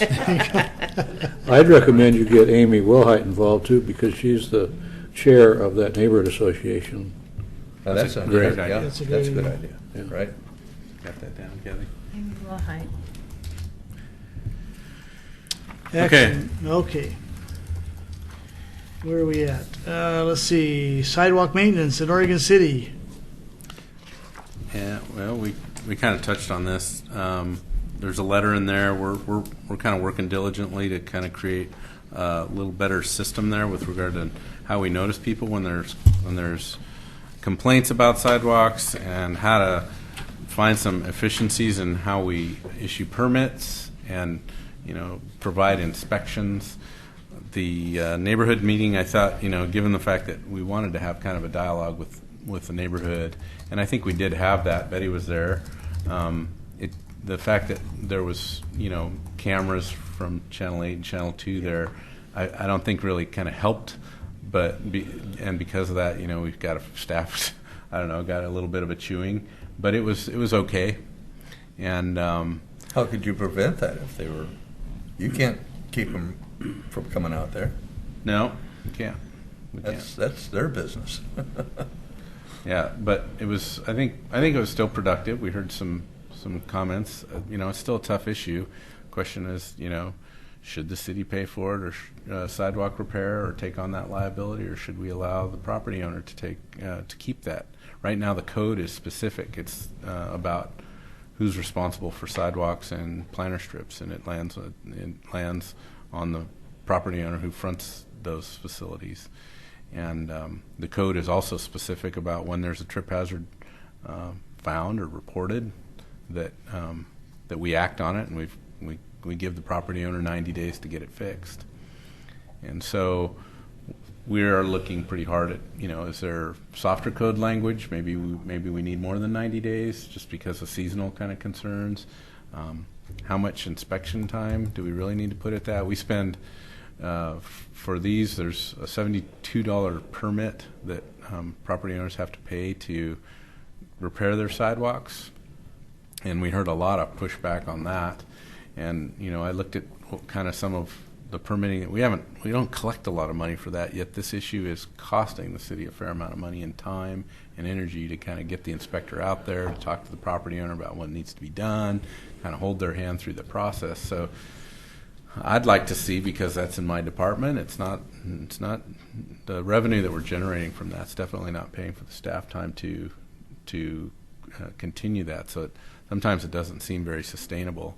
If there's easier ways to use online tools to get people to figure out how to do some, get through a permit process without taking a lot of staff time, I'd like to keep working on that. So that's kind of, we're looking at multiple ways to make it a little bit better, but still leaving that responsibility in the property owner's hands. And I have a statement, if possible. I lived in Portland when they were putting a whole bunch of sewers in areas that did not have sewers, and they provided a easy loan package for people, because hooking up a sewer, of course, is quite expensive. Has any thought been given to that, of offering the city to repair the sidewalks? And of course, I know you already do this, is bill the customer or the property owner, but offering some kind of a no or low interest loan for those people to make it easier for them to pay for it over a period of 2 or 3 years. Because I know that some people, I don't know how they are in this neighborhood, if they're on fixed incomes, I mean, in my heating and air conditioning career, I was in a lot of homes. Boy, those people were suffering badly. If there's something the city can do to make it easier for them, I think it would be good for, well, public relations, I guess, would be one of the reasons. Yeah. John? A similar approach is where the city or a home association, I was in a neighborhood that didn't have a lot of homes association facilities, but the homes association took it on itself to coordinate a contractor. And so the city marked off the sidewalks that needed to be fixed. Some of them just needed to be ground down. I mean, that's a short-term fix, but it's not very expensive. And then they had this open bid for repairs, and people could just sign up with that contractor, which took finding a contractor off the shoulders of the property owner. Plus, it gave you more buying power to get better bids for that. So that's another approach where you're just saying, do it on your own, or city's got this bid it's open-ended. You can contact the contractor. Here's his phone number. Find out what your cost would be, and they'd be doing it. And they know it'll be done by code conditions then, and meet the code. Blah blah blah. John, there was a gentleman there last night who had worked in the city of Springfield, and he had somebody, set up, and he took a list of people's names that were at that meeting last night. They can do it informally Right. in the neighborhood. Right, but they needed inspected, also. Good. Sharon? Yeah, why don't you come up so that they have the microphone there? Since you're going to join us, you might as well get used to talking with us. There's an empty chair right there. No, no, this is just fine. We got TVs here. Whoopee. This was one thing I was going to talk to John about since I saw him on TV last night. When I bought my property and I had my house built on it, and you guys probably know by now there's 8 houses on my road. I'm on the end, and thank God they didn't put a sidewalk at the end. But doesn't the city require so many trees or landscaping when they build housing projects or something of this nature? Because my builder put in maple trees. They aren't the big leaf maple. I don't know if they're decorative or what they're called. But I would never have put that in had I been given a choice. But yet, I've heard that if I were to go out there today and chop this tree down that's been there for 4 years, that's in violation of the city because I'm removing some tree that's been planted. Mm-hmm. What options do the older people have that are on a fixed income that I watched last night and kind of got my blood going a little bit because I had a friend who was on a fixed income, and when she passed away, she had $300 in her checking account. Now, there's no way that this little lady would have been able to afford, I believe it was mentioned $3,000 when the ladies mentioned last night. Yeah, there was lots of numbers kind of floating around out there, but you Well, don't but know. if you think, okay, she's not going to get out there and mix the cement by herself. No. She's not going to, I don't know what you do. What can you do with the root of these trees? So many of us know that in Oregon, it seems like a lot of the roots stay at the top. And a friend of mine lived off of Boynton, I think it was. Oh, no, Highland Drive, excuse me. And she rented, thank God. But when she left, her sidewalk was it was bad. I don't know whether the owner ever had to fix that or not. But what do you do in a case like that? Do you need a permit that takes you so long to cut your own tree down? Yeah, there's quite a bit of tree regulation that does require new developers to put in street trees on a particular spacing. In cul-de-sacs, I can't remember how that really works out. I'm not sure why your property wasn't required to have a sidewalk in front of it, but Probably not enough room because it's just that blunt end. okay. Yeah, I don't know, but yeah, there's tree planting requirements, and there's my sense of that is that was also a code that came out of a committee similar to the sign code, where the public is clamoring for more of something, right? More regulation that requires something, and it's the city's had tree planting requirements for several years, 80s, I'd say at least, maybe before, but so out of that came requirements that city should have more trees, and staff worked on that, I'm sure. I'm guessing how this happened, and put them on a particular spacing and had particular tree requirements. Since that time, we've adopted a variety of different tree lists, some that are appropriate for planting in narrow planter strips or tree planter boxes, and some that are only good for much wider tree planter boxes. And we've also got different planter strip widths now in our code. So the idea, though, is because many of these Oregon City areas used to have orchards in them or used to be trees. There's value in trees. People recognize that, whether it be stormwater quality or shade or just value, nature, nesting, all those kind of things. So there's a lot of value. There's a lot of people in this community who value trees. In fact, I think the planning department's working on a new piece of code that's with regard to heritage trees. So I can't speak to all those details. Planning knows a lot more about that, but they're typically, when a tree needs to be removed, there's a no-cost permit to remove that tree, and a requirement that you either plant that tree back in the planter strip, or you plant it somewhere within 10 feet of the back of the sidewalk, or in some cases where there's these established neighborhoods that might already have trees there, they'll allow that tree to count for your tree replacement, especially if it's in a 2-foot, and especially if the home has maybe a 2 and 2.5 foot planter strip. So that's how that program works. If you still can't plant a tree, then there's another option which gives you an opportunity to pay into a bank that essentially would give the city the right to use that money to plant it somewhere else, and that figures around $300. So, and just to tie this into transportation, how can we weigh in on this issue or be relevant on this issue? Well, I think Talking about sidewalks or trees, though.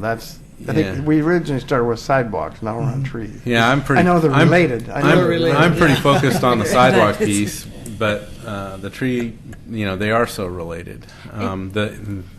It's really complicated. We have 3 different divisions: code enforcement, planning division, and public works, all working on this issue. Most cities haven't sorted it out.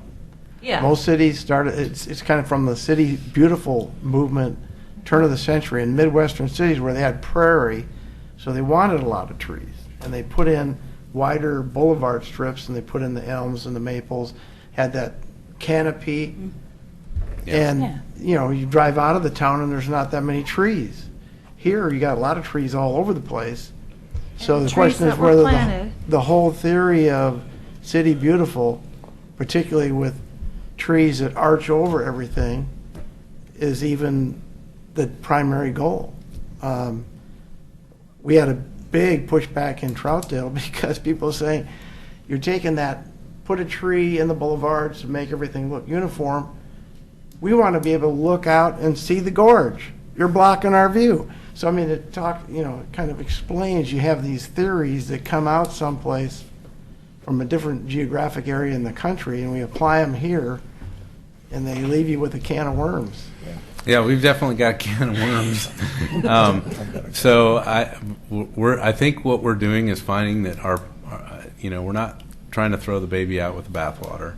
We're trying to find small changes that help that situation to where we're both valuing trees, we're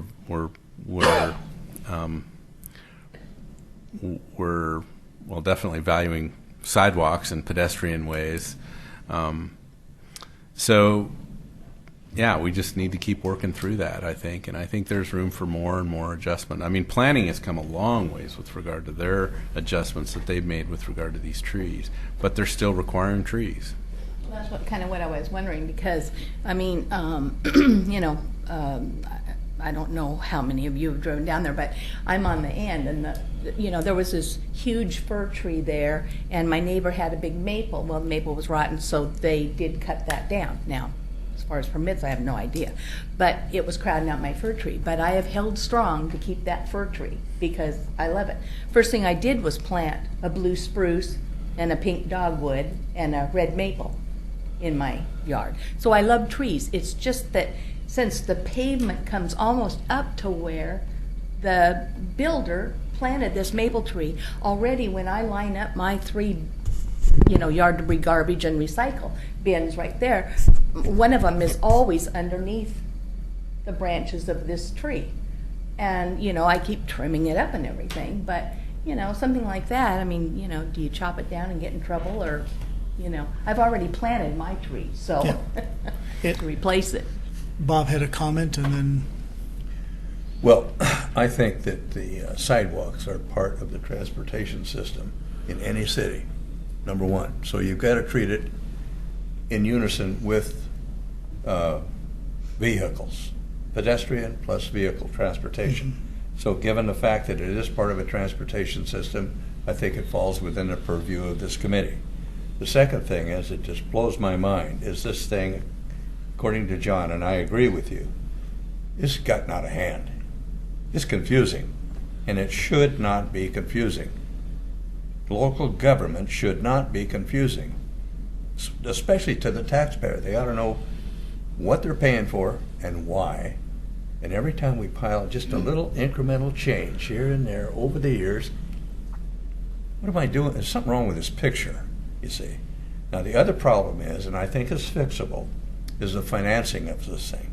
The engineering of it, the repair of it, and I'm talking about sidewalks. We repair our highways, we fix our potholes, Exactly. we realign roads, we move bridges 100 tons, but we can't fix a sidewalk, because a dumb tree will grow an inch a year, but in the process, cause somebody on a fixed income that's in their 70s or 80s, and they can't afford to fix a sidewalk, and the city's requiring them. So my thought is to come at this thing in a comprehensive way and look at this thing, and it drives me nuts when I hear, well, we've always done it this way. Well, the heck with that. Change is upon us, and we can deal with it if we all work together on this thing. But I don't like to hear it's confusing, and therefore we'll sort of fix it, you see. In the meantime, the poor little old lady on a fixed income has got a bill that's coming her way, and it's a poor little old guy too, So I'm looking at what would be wrong with looking at this thing as a transportation committee, which is our responsibility and obligation, I think, in a comprehensive manner, and get this thing defined, and just turn it over to the commission and say, it's a problem that has to be fixed for the benefit of one and all. And that's period. Well, we pay a pavement maintenance fee every month. I mean, every month I look at my bill Absolutely. with all the little extra, we're going to add $1.50 on, and then 3% on, and then, $2 on. Okay, why not? I mean, I don't know what all the pavement maintenance fee money goes to, but, once a month, maybe the water, well, yeah, you guys know more than I do, but the street sweepers comes down. Well, half the time if there's people, parked on both sides, we're not getting we're not getting our money's worth every month. So, it just seems to me that is just a real bad thing. It's like farmers getting kicked off their farms because, government comes in and gives them something else to do. And when they're old and retired and they're living on a fixed income, some of these people can't even afford their medications. Yeah, I could for God's see it. sake. Kitzhofer's got the new plan. He's going to take more money out of their yeah. PERS check again. Well, going to Bob's comment, in terms of finding solutions, I would imagine that, some people say, well, going to John, what you said about fees, that, we pay our taxes, we pay all of the payment maintenance utility. Why are we getting another fee for a permit?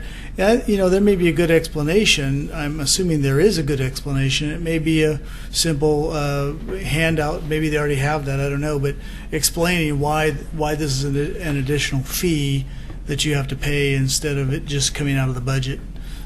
But That's what I was going to talk to you about, John. Because I really, really, really got upset last night when I saw that, because I know because of my friend that passed away and had $300 in her account. No way she could have come up with that money to fix something. That tree has probably been there a whole heck of a longer than, a lot longer than that lady's lived there. And but then we just don't know. There may be constraints on the city too that all cities are really struggling with their budgets. So somehow we've got to find the middle ground there, and if we need to, do a car wash sale or something to come up.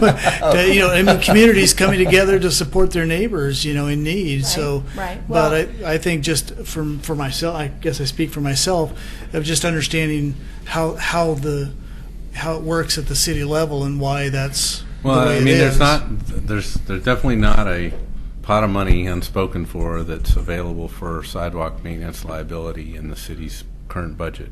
The pavement maintenance utility fee was designed specifically for pavement maintenance, and when we established that fee, the city commission, again, there was a citizen committee on that particular deciding body, and then the city commission, or actually they were an advisory body, and then the city commission made the decision on that money was to be used for pavement maintenance and pavement maintenance alone, not for street sweeping. That's paid for out of your gas taxes, but for pavement maintenance. And we're already finding that because of some of the new ADA laws, that anytime we pave a street, we're required to update the sidewalks that Cutouts. to make ADA ramps, which is a new liability that fee was never really established. We included in that fee kind of a liability based on all our pavement maintenance needs over the next several years, and so we've been protective of that. It's working. It's efficient. It's not meeting all of our needs, but it's getting us a long ways towards meeting our pavement maintenance needs, and people have been supportive of that. I mean, obviously, people don't like paying a fee, but they've been supportive of it. And the reason why it's added all the time is because it generally is when we adopted that fee, it was recommended that it be $11 a month, right? Well, now it's almost 6 years ago. So it was recommended that based on the city's need, they start charging $11 a month per single-family residence. And the commission at that time said that's too much. We need to start at less than half of that. I think we started at $4.50 or something a month. It's phased in. And then we phased that in. So a lot of people like that approach. A lot of people like the approach of adding, a cost of living kind of increase to that every month, so that you're not finding yourself several years down the road, kind of like what we've seen with our water rates, where we didn't collect enough money. And because, let's face it, the cost of asphalt goes up, the cost of labor goes up, the cost of everything that really that fee pays for goes up. And so, but the idea of adding, more supplementing that. SMUF. There you go. SMUF. There you go. So Sidewalk sidewalks maintenance utility utility fee. I think there's some support for that. But it's a whole complex issue. Yeah, it is. Because there are neighborhoods that have brand new sidewalks. People bought brand new homes. They got brand new sidewalks. They paid for those brand new They paid for those brand new sidewalks.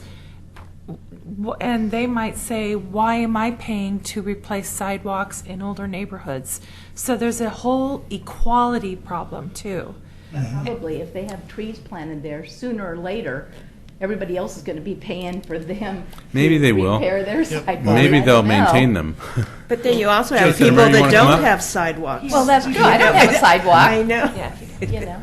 You got to come up and speak into the microphone. the so you're- microphone. It's recorded. Am I in It's the hot? audio recorded, and they actually cannot hear you if you don't come up to the microphone. I understand. So make sure the It is. it's on. Okay. So what I was wondering, Say are these say your sidewalk- name, Yeah. Oh, Cheddar Jessic. and you're in I'm a Clackamas County. I'm in unincorporated Clackamas County, and I work for an engineering firm, so we deal with this stuff all the time. But my question is, are these sidewalks that are within the public right-of-ways, or these are the Right. on the private property? They're in public right-of-ways.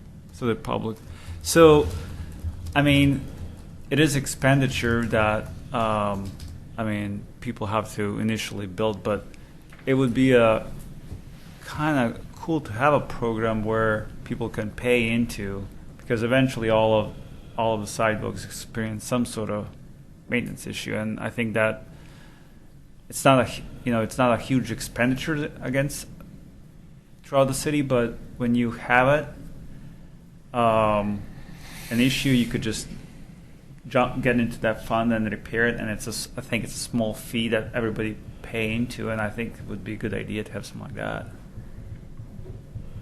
I mean, honestly, if you think about it, if you're paying, 50 cents or something a month, Right. it costs $3.50 a square foot to repair a piece of sidewalk. So if a lot of people pay into it, it probably would go a long ways. Mhm. And have cities kind of work, we're collecting this much funds and prioritize the issue, the top safety piece of sidewalk, and then initiate the contractor that's going to go repair them this year, and then there will be next bunch next year, and then just kind of phase it over time as you collect money. So it would operate just like the PMUF then, really, but But a SMUF SMUF. instead of a pump. Not that would be PMUF. really cool. Excellent. Well, how So- does that differ from what, the fee that we're collecting now? Is there a fee that we collect, the city collects from the property owner for sidewalk maintenance? No, No. There isn't. no, that's the problem. That's the problem. And you mentioned last night that Tualatin has a fee added. They Is that do. correct? They do, but I saw something. Pete Walter sent me something that the tree issue is they're a lot more.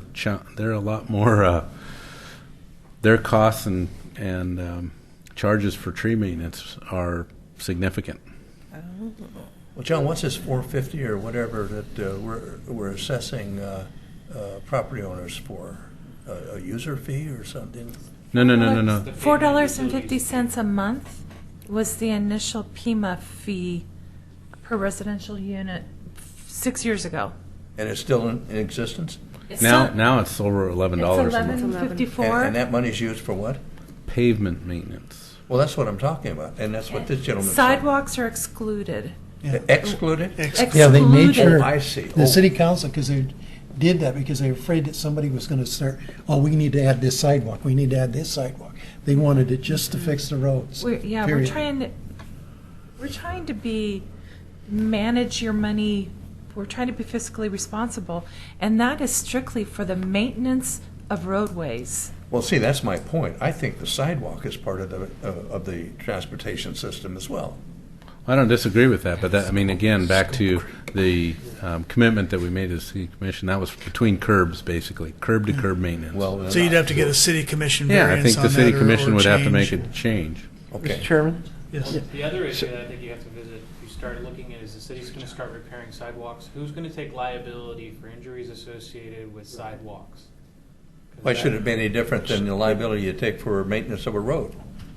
One second. Apparently it is. It is different. John, go ahead. Yeah, so, that's part of the issue. If someone is injured because there's a pothole out in the street in front of your house, you're not liable, but if it's on your sidewalk in front of your house, you're liable. It's kind of a messy overlap between city and property owner liability, and it's the way it is in most cities, so we're not unique.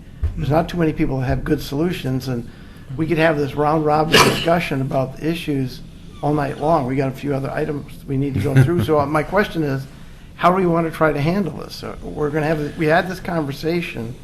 We want staff to do something. A couple of you suggested that this is the transportation system, so it's a legitimate topic. We want to put it on the next agenda and dig into it. No, I don't think We should handle it somewhere. How about a work session instead of an agenda item? John, do you have any suggestions? Well, right now, we've talked about this at our leadership level as well. We haven't come back. That neighborhood, the Boynton neighborhood, came to a meeting, or I think our last meeting, and since then we've kind of been working through some of these solutions. The City Commission's been updated with the fact that we were going to have this neighborhood meeting and kind of meet with those property owners, and we're working on a few things, like I said, notification and all the other permitting and issues like that. Right now, I'm leaning in the direction of not necessarily recommending a SMUF or something like that, an increase to a pavement maintenance fee that would then put the liability of sidewalks and sidewalk repairs on the city, mostly because I haven't heard a lot of recommendation from the City Commission. I think some of them felt pretty strongly that the system works. It's just, we get into some of these problem areas. Out of all the sidewalk repair permits that we've issued over the last, Nancy Bush is our code enforcement person who kind of issues those. But over the several years, we've had one that hasn't been resolved and had to go to court. We've never been in the business of actually going in and fixing sidewalks. We've not taken that action. The code allows us to. If a property owner doesn't fix their sidewalks, then... So right now, I guess, get back to yours, right now we're looking harder at making small tweaks to the existing system, but leaving that sidewalk repair bill and that sidewalk liability in the property owner's hands, just like our code is written. So we're not proposing a code amendment. We're proposing changes that would maybe help with regard to permitting, inspection, providing tools for property owners, giving them maybe more time, those kind of solutions. But it's good to hear the feedback, and I think we need to share that with the City Commission as well, and we can continue talking about it, because the pavement maintenance utility fee, that took a long time to get to that one, to get through that particular issue. Well, maybe Oregon City needs to be a forerunner to change this. How long are you going to give the lady to come up with however much money it takes, the old lady? Is 6 months going to be any different than giving her 3 months? Yeah, I know. You know what I'm That's saying. a challenge, I'm because just- she was, that particular woman, she was actually noticed of a trip hazard in 2010, same trip hazard. She just never took any action on it. So she's had 3 years plus, and she didn't take it. That may be our first situation where we've got to move in and actually do something about it. So, John, is this something that we want, I think we may want to pursue this or continue the conversation and, maybe have it go to the next agenda? Yeah, we can bring you back an update.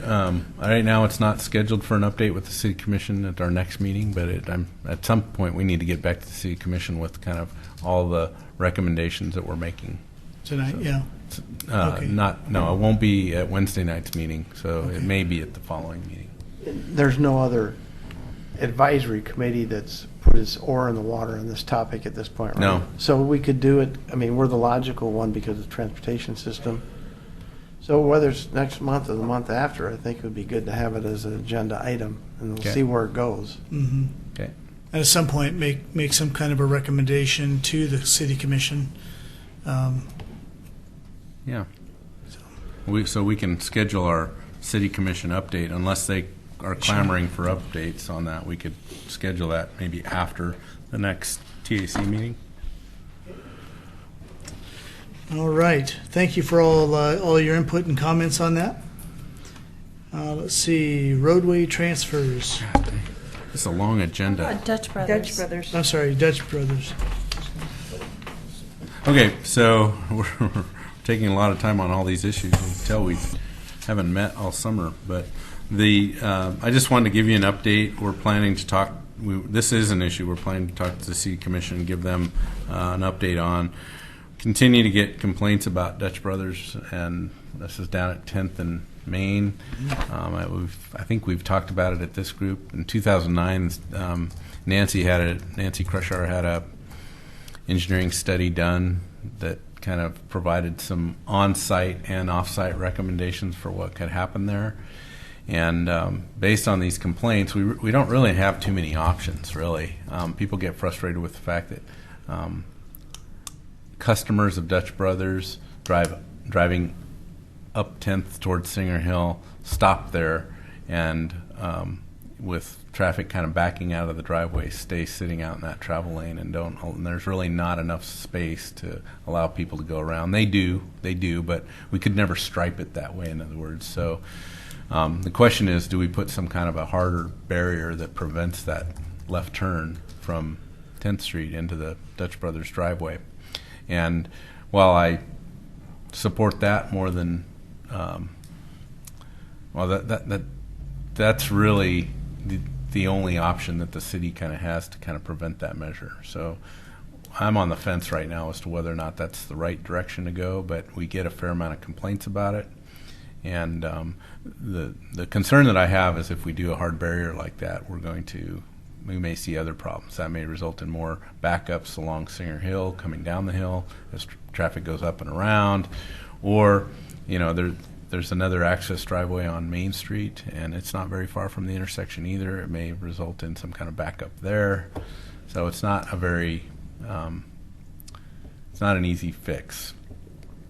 But the question is do we look harder at that and use some of our funding to do further analysis, an updated analysis now that the intersection and the roadway's been reconstructed, and now that there's signalized warning system on the railroad there. I don't know if you noticed that. So we're going to take that before the city commission and give them an update to let them know that we're planning to spend some money on that, with the idea that whatever the results are from that with regard to a recommendation for a hard barrier on 10th Street, we'll either take that recommendation. We'll plan to take that recommendation. So that's why I put it on the agenda, just so you know about that. John, it's just a matter of time before somebody really gets hurt there. Really. Okay, and they might consider too the on 99 they have those little the little rubber instead of a concrete barrier, maybe something a little less. Candlesticks. Candlesticks. There you go. They knock them off all the time. They knock 'em off. Candlesticks. That's what they are. New technical term. They drive over them. Tubular barricades. So, any other comments on that? I agree. It is an issue. I travel there every day, and I've learned. Yeah, just it's to- right there. I don't next know door why to people us. Their can't only go access around would be people on coming the down the left. hill. I do all Coming the down the hill, time. or it'd be off of Main Street. I believe that if you are at a rail crossing, the railroad likes to see a center barricade there because it makes it more difficult for someone to drive around the gate when it comes down. Yeah. So I think it gets you more safety points for the rail crossing if you have that. Blame it on the railroad. There you go. Because we're working hard to please them. Well, it's actually, if you want to go for a quiet zone, you may need something like that down the line. Yes. That's true, John. I would be Yeah. concerned about the existence of the business with a hard barrier preventing people from turning left into the business. I don't know what percentage of their business is generated from that, but I'm sure it's quite a chunk. Well, they could make it come through Main Street Yeah. and try to come up. Reverse the flow of the Well- drive-through. Engineer studies have been done on that, correct? So I mean, But we're gonna update that, gonna update it. and we're okay. gonna try and get a harder recommendation of what they really think ought to be done. There's things that could be done on site that would help that situation as well, but Yep. I'll tell them they can open up another coffee shop. There's one that closed up here at. Yeah, the big dog closed, they can take over that. unfortunately, Okay. they already have a median. Okay, Roadway transfers. we're transferring some roadways, 3 roadways from county jurisdiction to city jurisdiction, so that's really information. Thayer Road, Thayer Court, and Connie Court, and Falcon Drive. So that's 4 roads, actually. So there's a map associated with those. We're working with the county to kind of clean up some of these jurisdictional issues, because whenever we have a development on them, we have to kind of wrestle with the county on who's got jurisdiction, and we'd like to get more funding out of the county, but we got some minor maintenance. They did some chip seal along there, so you know. How's that done, John? Is that done by ordinance or resolution or It's a resolution. intergovernmental agreement or Yeah. resolution? Yeah, it's an agreement. It's a transfer agreement, but it's adopted by resolution. So did the city go to the county and say we want these roads in our It's kind of an ongoing dialogue. It's usually the county saying we want you to take over take this them over? roadway. Yeah. Okay. Well, good. More tax money for us? No. No. No. Okay. Tax money, no. No. Okay. Liability, yes. Liability, yes. Okay. Sidewalk furnishings. Do we need to talk about that? We touched on it in the sign. Yeah, I think we kind of touched on that. I mean, I think what I was thinking here was it is some of those things about downtown on Main Street. Main Street's one of those areas that's kind of been a hotbed, but, you know, we don't have code. Well, we've got code, but it's not very it's pretty silent on this particular issue for tables and signage. Trying to keep what I call the PED zone free of obstructions is what we're really after, and allowing, you know, outdoor seating where we can accommodate it, where it's not going to impact people trying to get out of their cars, we're trying to fit that in too. I think the frustration that a lot of the business owners on Main Street have is they see other cities allowing it, but what they're not thinking about is how wide the sidewalks are in many other cities. We just don't have that sidewalk width on Main Street. So this is something that we're kind of slowly working on, trying to use more of brochure kind of instruction as opposed to hard codes that kind of deal with this sign code issue. We could find ourselves in some real challenges in trying to administer that. So most of it's been working with the property owners to kind of keep those ped zones free for anybody, but especially those with special needs. Mr. Chairman? Yes, sir. But I think I've seen a few areas here in the Portland area where they've allowed a wooden extension of the sidewalk area. I mean, you forfeit parking then, but for some of the businesses, it's a trade-off. Mm-hmm. So it puts the decision in their pocket, so to speak. You want to have this temporary expanded sidewalk area with boards. And we went to Halifax, Nova Scotia, and they have it all over the place. And, you know, they have bad weather there. So it's very interesting and seemed like they really enjoyed it. And so they really expanded the sidewalk usage because of that. So In Nelson, British Columbia, they had them. They have them. Yeah, I was in Olympia, Washington. They got them there. Okay. I would say they have a lot more downtown area, so Yes. it's not. I don't. We've got such a small downtown area with so many constraints on it. I'm not sure, but I took pictures of that just so that I could have that. But yeah, we're not. That's not what this is about, though, John. No, okay. No. Well, and for me, I totally support keeping the sidewalks. I mean, you've got to be able to get through safely. I just hope that doesn't exclude. I think there's a real, I don't know what the word would be, fun or funky or feel to when you have lots of visual things going on and people out on the sidewalks. It adds a whole another quality to the experience of an area like that. So I wouldn't want to make it too antiseptic. I guess that's what I'm saying. But yet the priority has to be safety to people being able to get through practically at a practical level. Yep. Okay, no other comments there. Let's move on to alternate fuels presentation. Well, maybe I'll let Martin talk a little bit about this, but he did an outstanding presentation to the City Commission on August 13th with regard to alternate fuels. It was good. And so, you want to just say a couple words about that? Sure. The item was brought to us by the City Commission to explore the feasibility of the city expanding our alternative fuel fleet and what direction that should be. So we did basically a small white paper, just kind of iterating what are the available choices out there, what are the trends both regionally and nationally, what are some of the measures that some of our counterparts in the region have been doing, and where could we start charting our course in terms of alternative fuels. We gave them some cost numbers, some projections, some savings, and did some cost analysis using some of our real-world fleet numbers. And the consensus was it's a good idea, but we don't want to do it as a Band-Aid, a little bit here, a little bit there. It's something that when we go into the planning for our eventual new operations center, let's look at it holistically. Let's do it right the first time and not, put it together in a piecemeal approach. So if you'd like more information, we can, the presentation that she has here, you can look at that. We can also get you a copy of the PowerPoint that we provided to the City Commission. Most of it's pretty self-explanatory. For the most part, you're leaning toward natural gas. CNG, yeah. Mm-hmm. And there's several reasons. I did a whole, 30-minute presentation on this. CNG has its benefits over some of the other alternatives.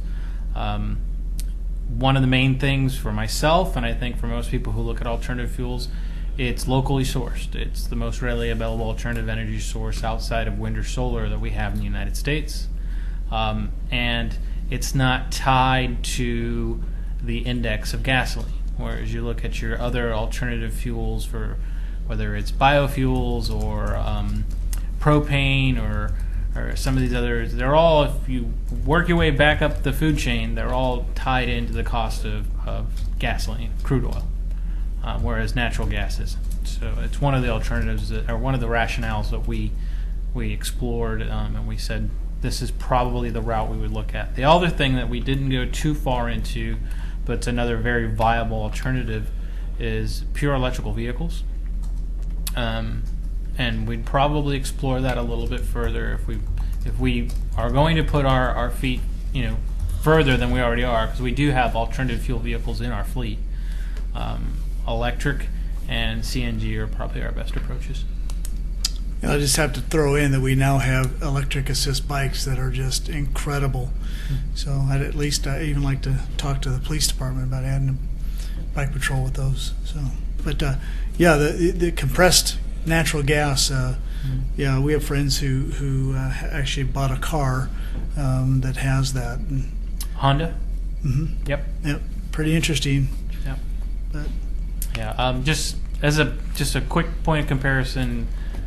City of Wilsonville is running a compressed natural gas fleet for their public transportation system.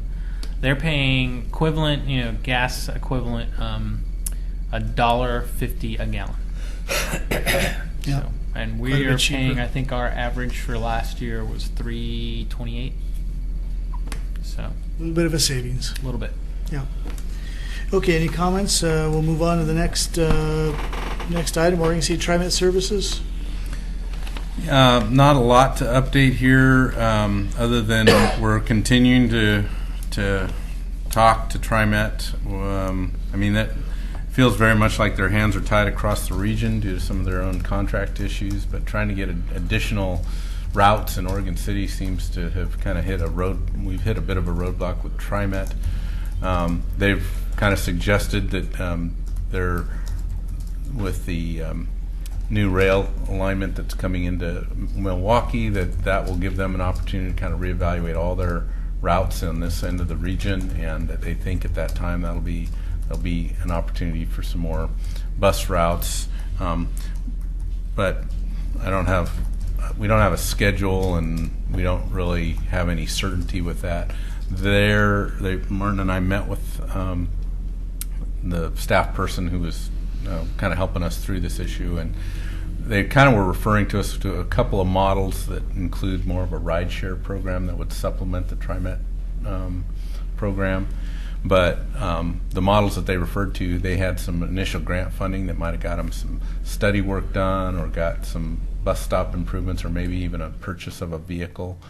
But long term, they were still funded through a city fund in some way, whether it be general fund or, well, I guess it was general fund for most of those. So anyway, just an update on that. All right. Any questions? Flip to the next one.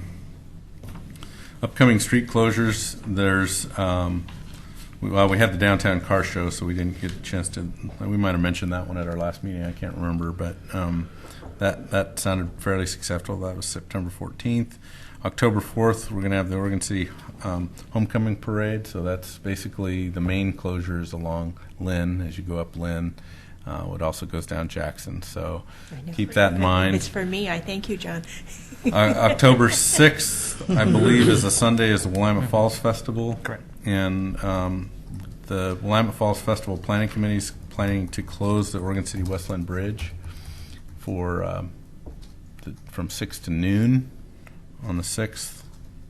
And they'll also be closing Main Street from 99E to 8th Street, and then 8th Street from 99E to Main, and then 7th Street will also be affected by that closure as well, because if Main Street's closed and the bridge is closed, 7th Street's definitely closed. So just to let you know, that's a good day to be walking downtown Oregon City, but not a great day to be driving through downtown Oregon City. Incidentally, just so on the bridge closure for the West Lynn Oregon City Bridge, that'll still be available for bicycle traffic. True. Yeah. Yep. There is some other closures coming up on Claremont Way, which I'll talk about under the next item. If we're got any other questions about that? No, I would like to say that I believe it's the Friday of that October 4th, I think it is. Saturday's the 5th and Sunday's the 6th, right? Yeah. The library is putting on a movie at the Interpretive Center about the ride, the Divide. That's the race actually from Canada all the way down to Mexico. And we actually have a local person who's going to be at that and give a presentation about to bring their bike and how it's all loaded. And so it should be, and there's a movie called Ride the Divide, which is, but we'll see it at the Interpretive Center. They have a real nice amphitheater there.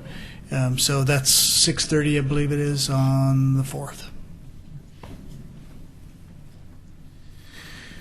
Okay, and then we're at the last item, construction projects. So Main Street alleys, we've been, the Urban Renewal Commission granted a $30,000 funding approval for some study work, for some concepts for what those Main Street alleys could look like, and we presented those in at a couple meetings, and the last meeting we presented it at was for the Urban Renewal Commission, and they authorized Public Works Department to spend another $107,000 for actual design of those alleyways, so that they would have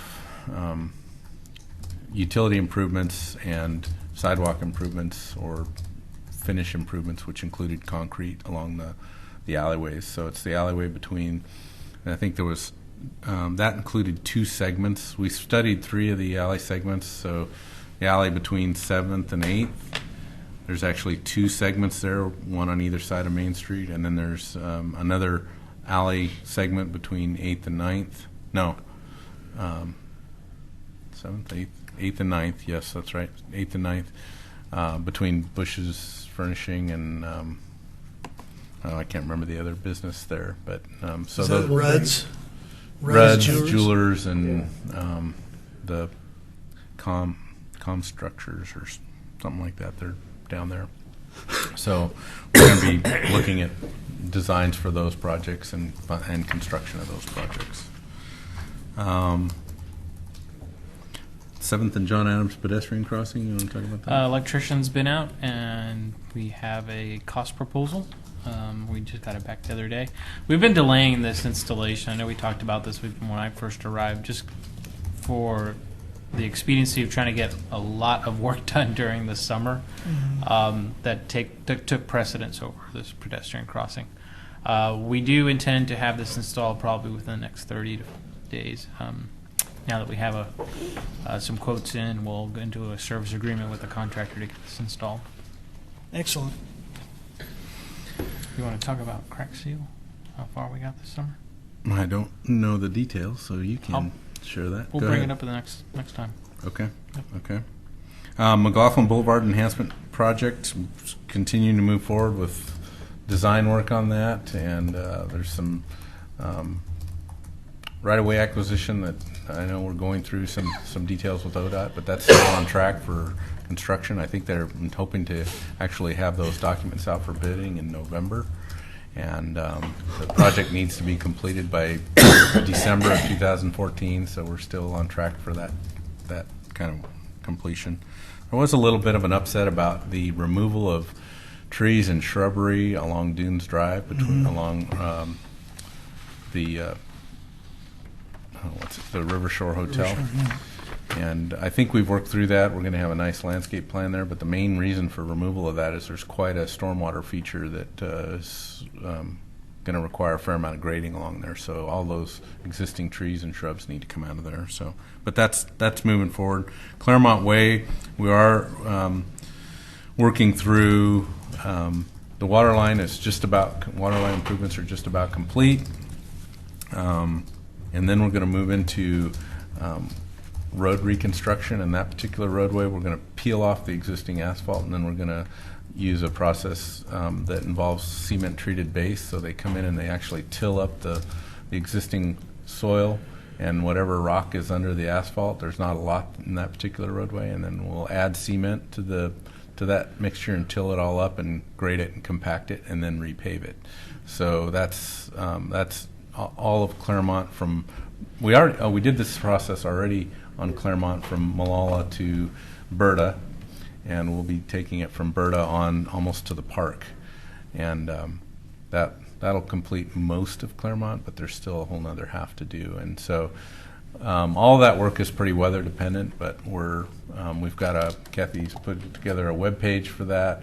We just sent a letter out to the neighborhood today just to kind of let them know that we'll have daily updates to the website and share with them information, because if the weather doesn't, if we don't have a good clean 3 days of good weather, we're probably going to want to hold off on that work. So it's a little hard to share that information with the neighborhood. So we're going to try the website and probably some notification signage, which I need to talk to you about. But Holcomb Boulevard chip seal, as far as I know, that's done. And is it restriped? Do you know? I don't know if the striping's Center happened. Yeah, stripes actually, are no, done. the striping happened. Center stripes are down? Center, but the side Yeah, side Okay. stripes. fog lines are. So that's been a culmination of several years of work along Holcomb, but we worked with the county to get that chip seal down. So I must say that there are people out there that truly do need that center striping. It was amazing. I was following a guy up there, and he was traveling about dead in the middle of Holcomb Boulevard, going uphill almost all the way until he was forced to move over. It was amazing. actually, Did you get the street lights? Martin and Kevin, they got that Yeah. curve ahead sign in out there. I don't know if you guys have noticed that, but that's kind of a neat amenity. Yeah, that is neat, yeah. Do you want anything else to say about that? Good job. No, I can't say from my own personal experience, it's a nice asset to have at that location. It was the right piece of equipment at the right location. Yes. And we're looking at, John budgeted for a couple more of these enhanced traffic control devices, whether they're ped crossings or LED illuminated signage. We're looking at a couple other locations that we'll be doing some implementations with this fiscal year. Excellent. And Pearl is done. Pearl's done and looks great. Yeah, really does. Good job. Yeah. Yep. Yeah, and then most of our other pavement projects that we had under contract are done as well. So there wasn't a long list of those, but a couple of long streets. So Malala Avenue being one of them. So other than that, I think that's all I have. Any other projects out there? Yeah, I think we're good. Anything else for the good of the order?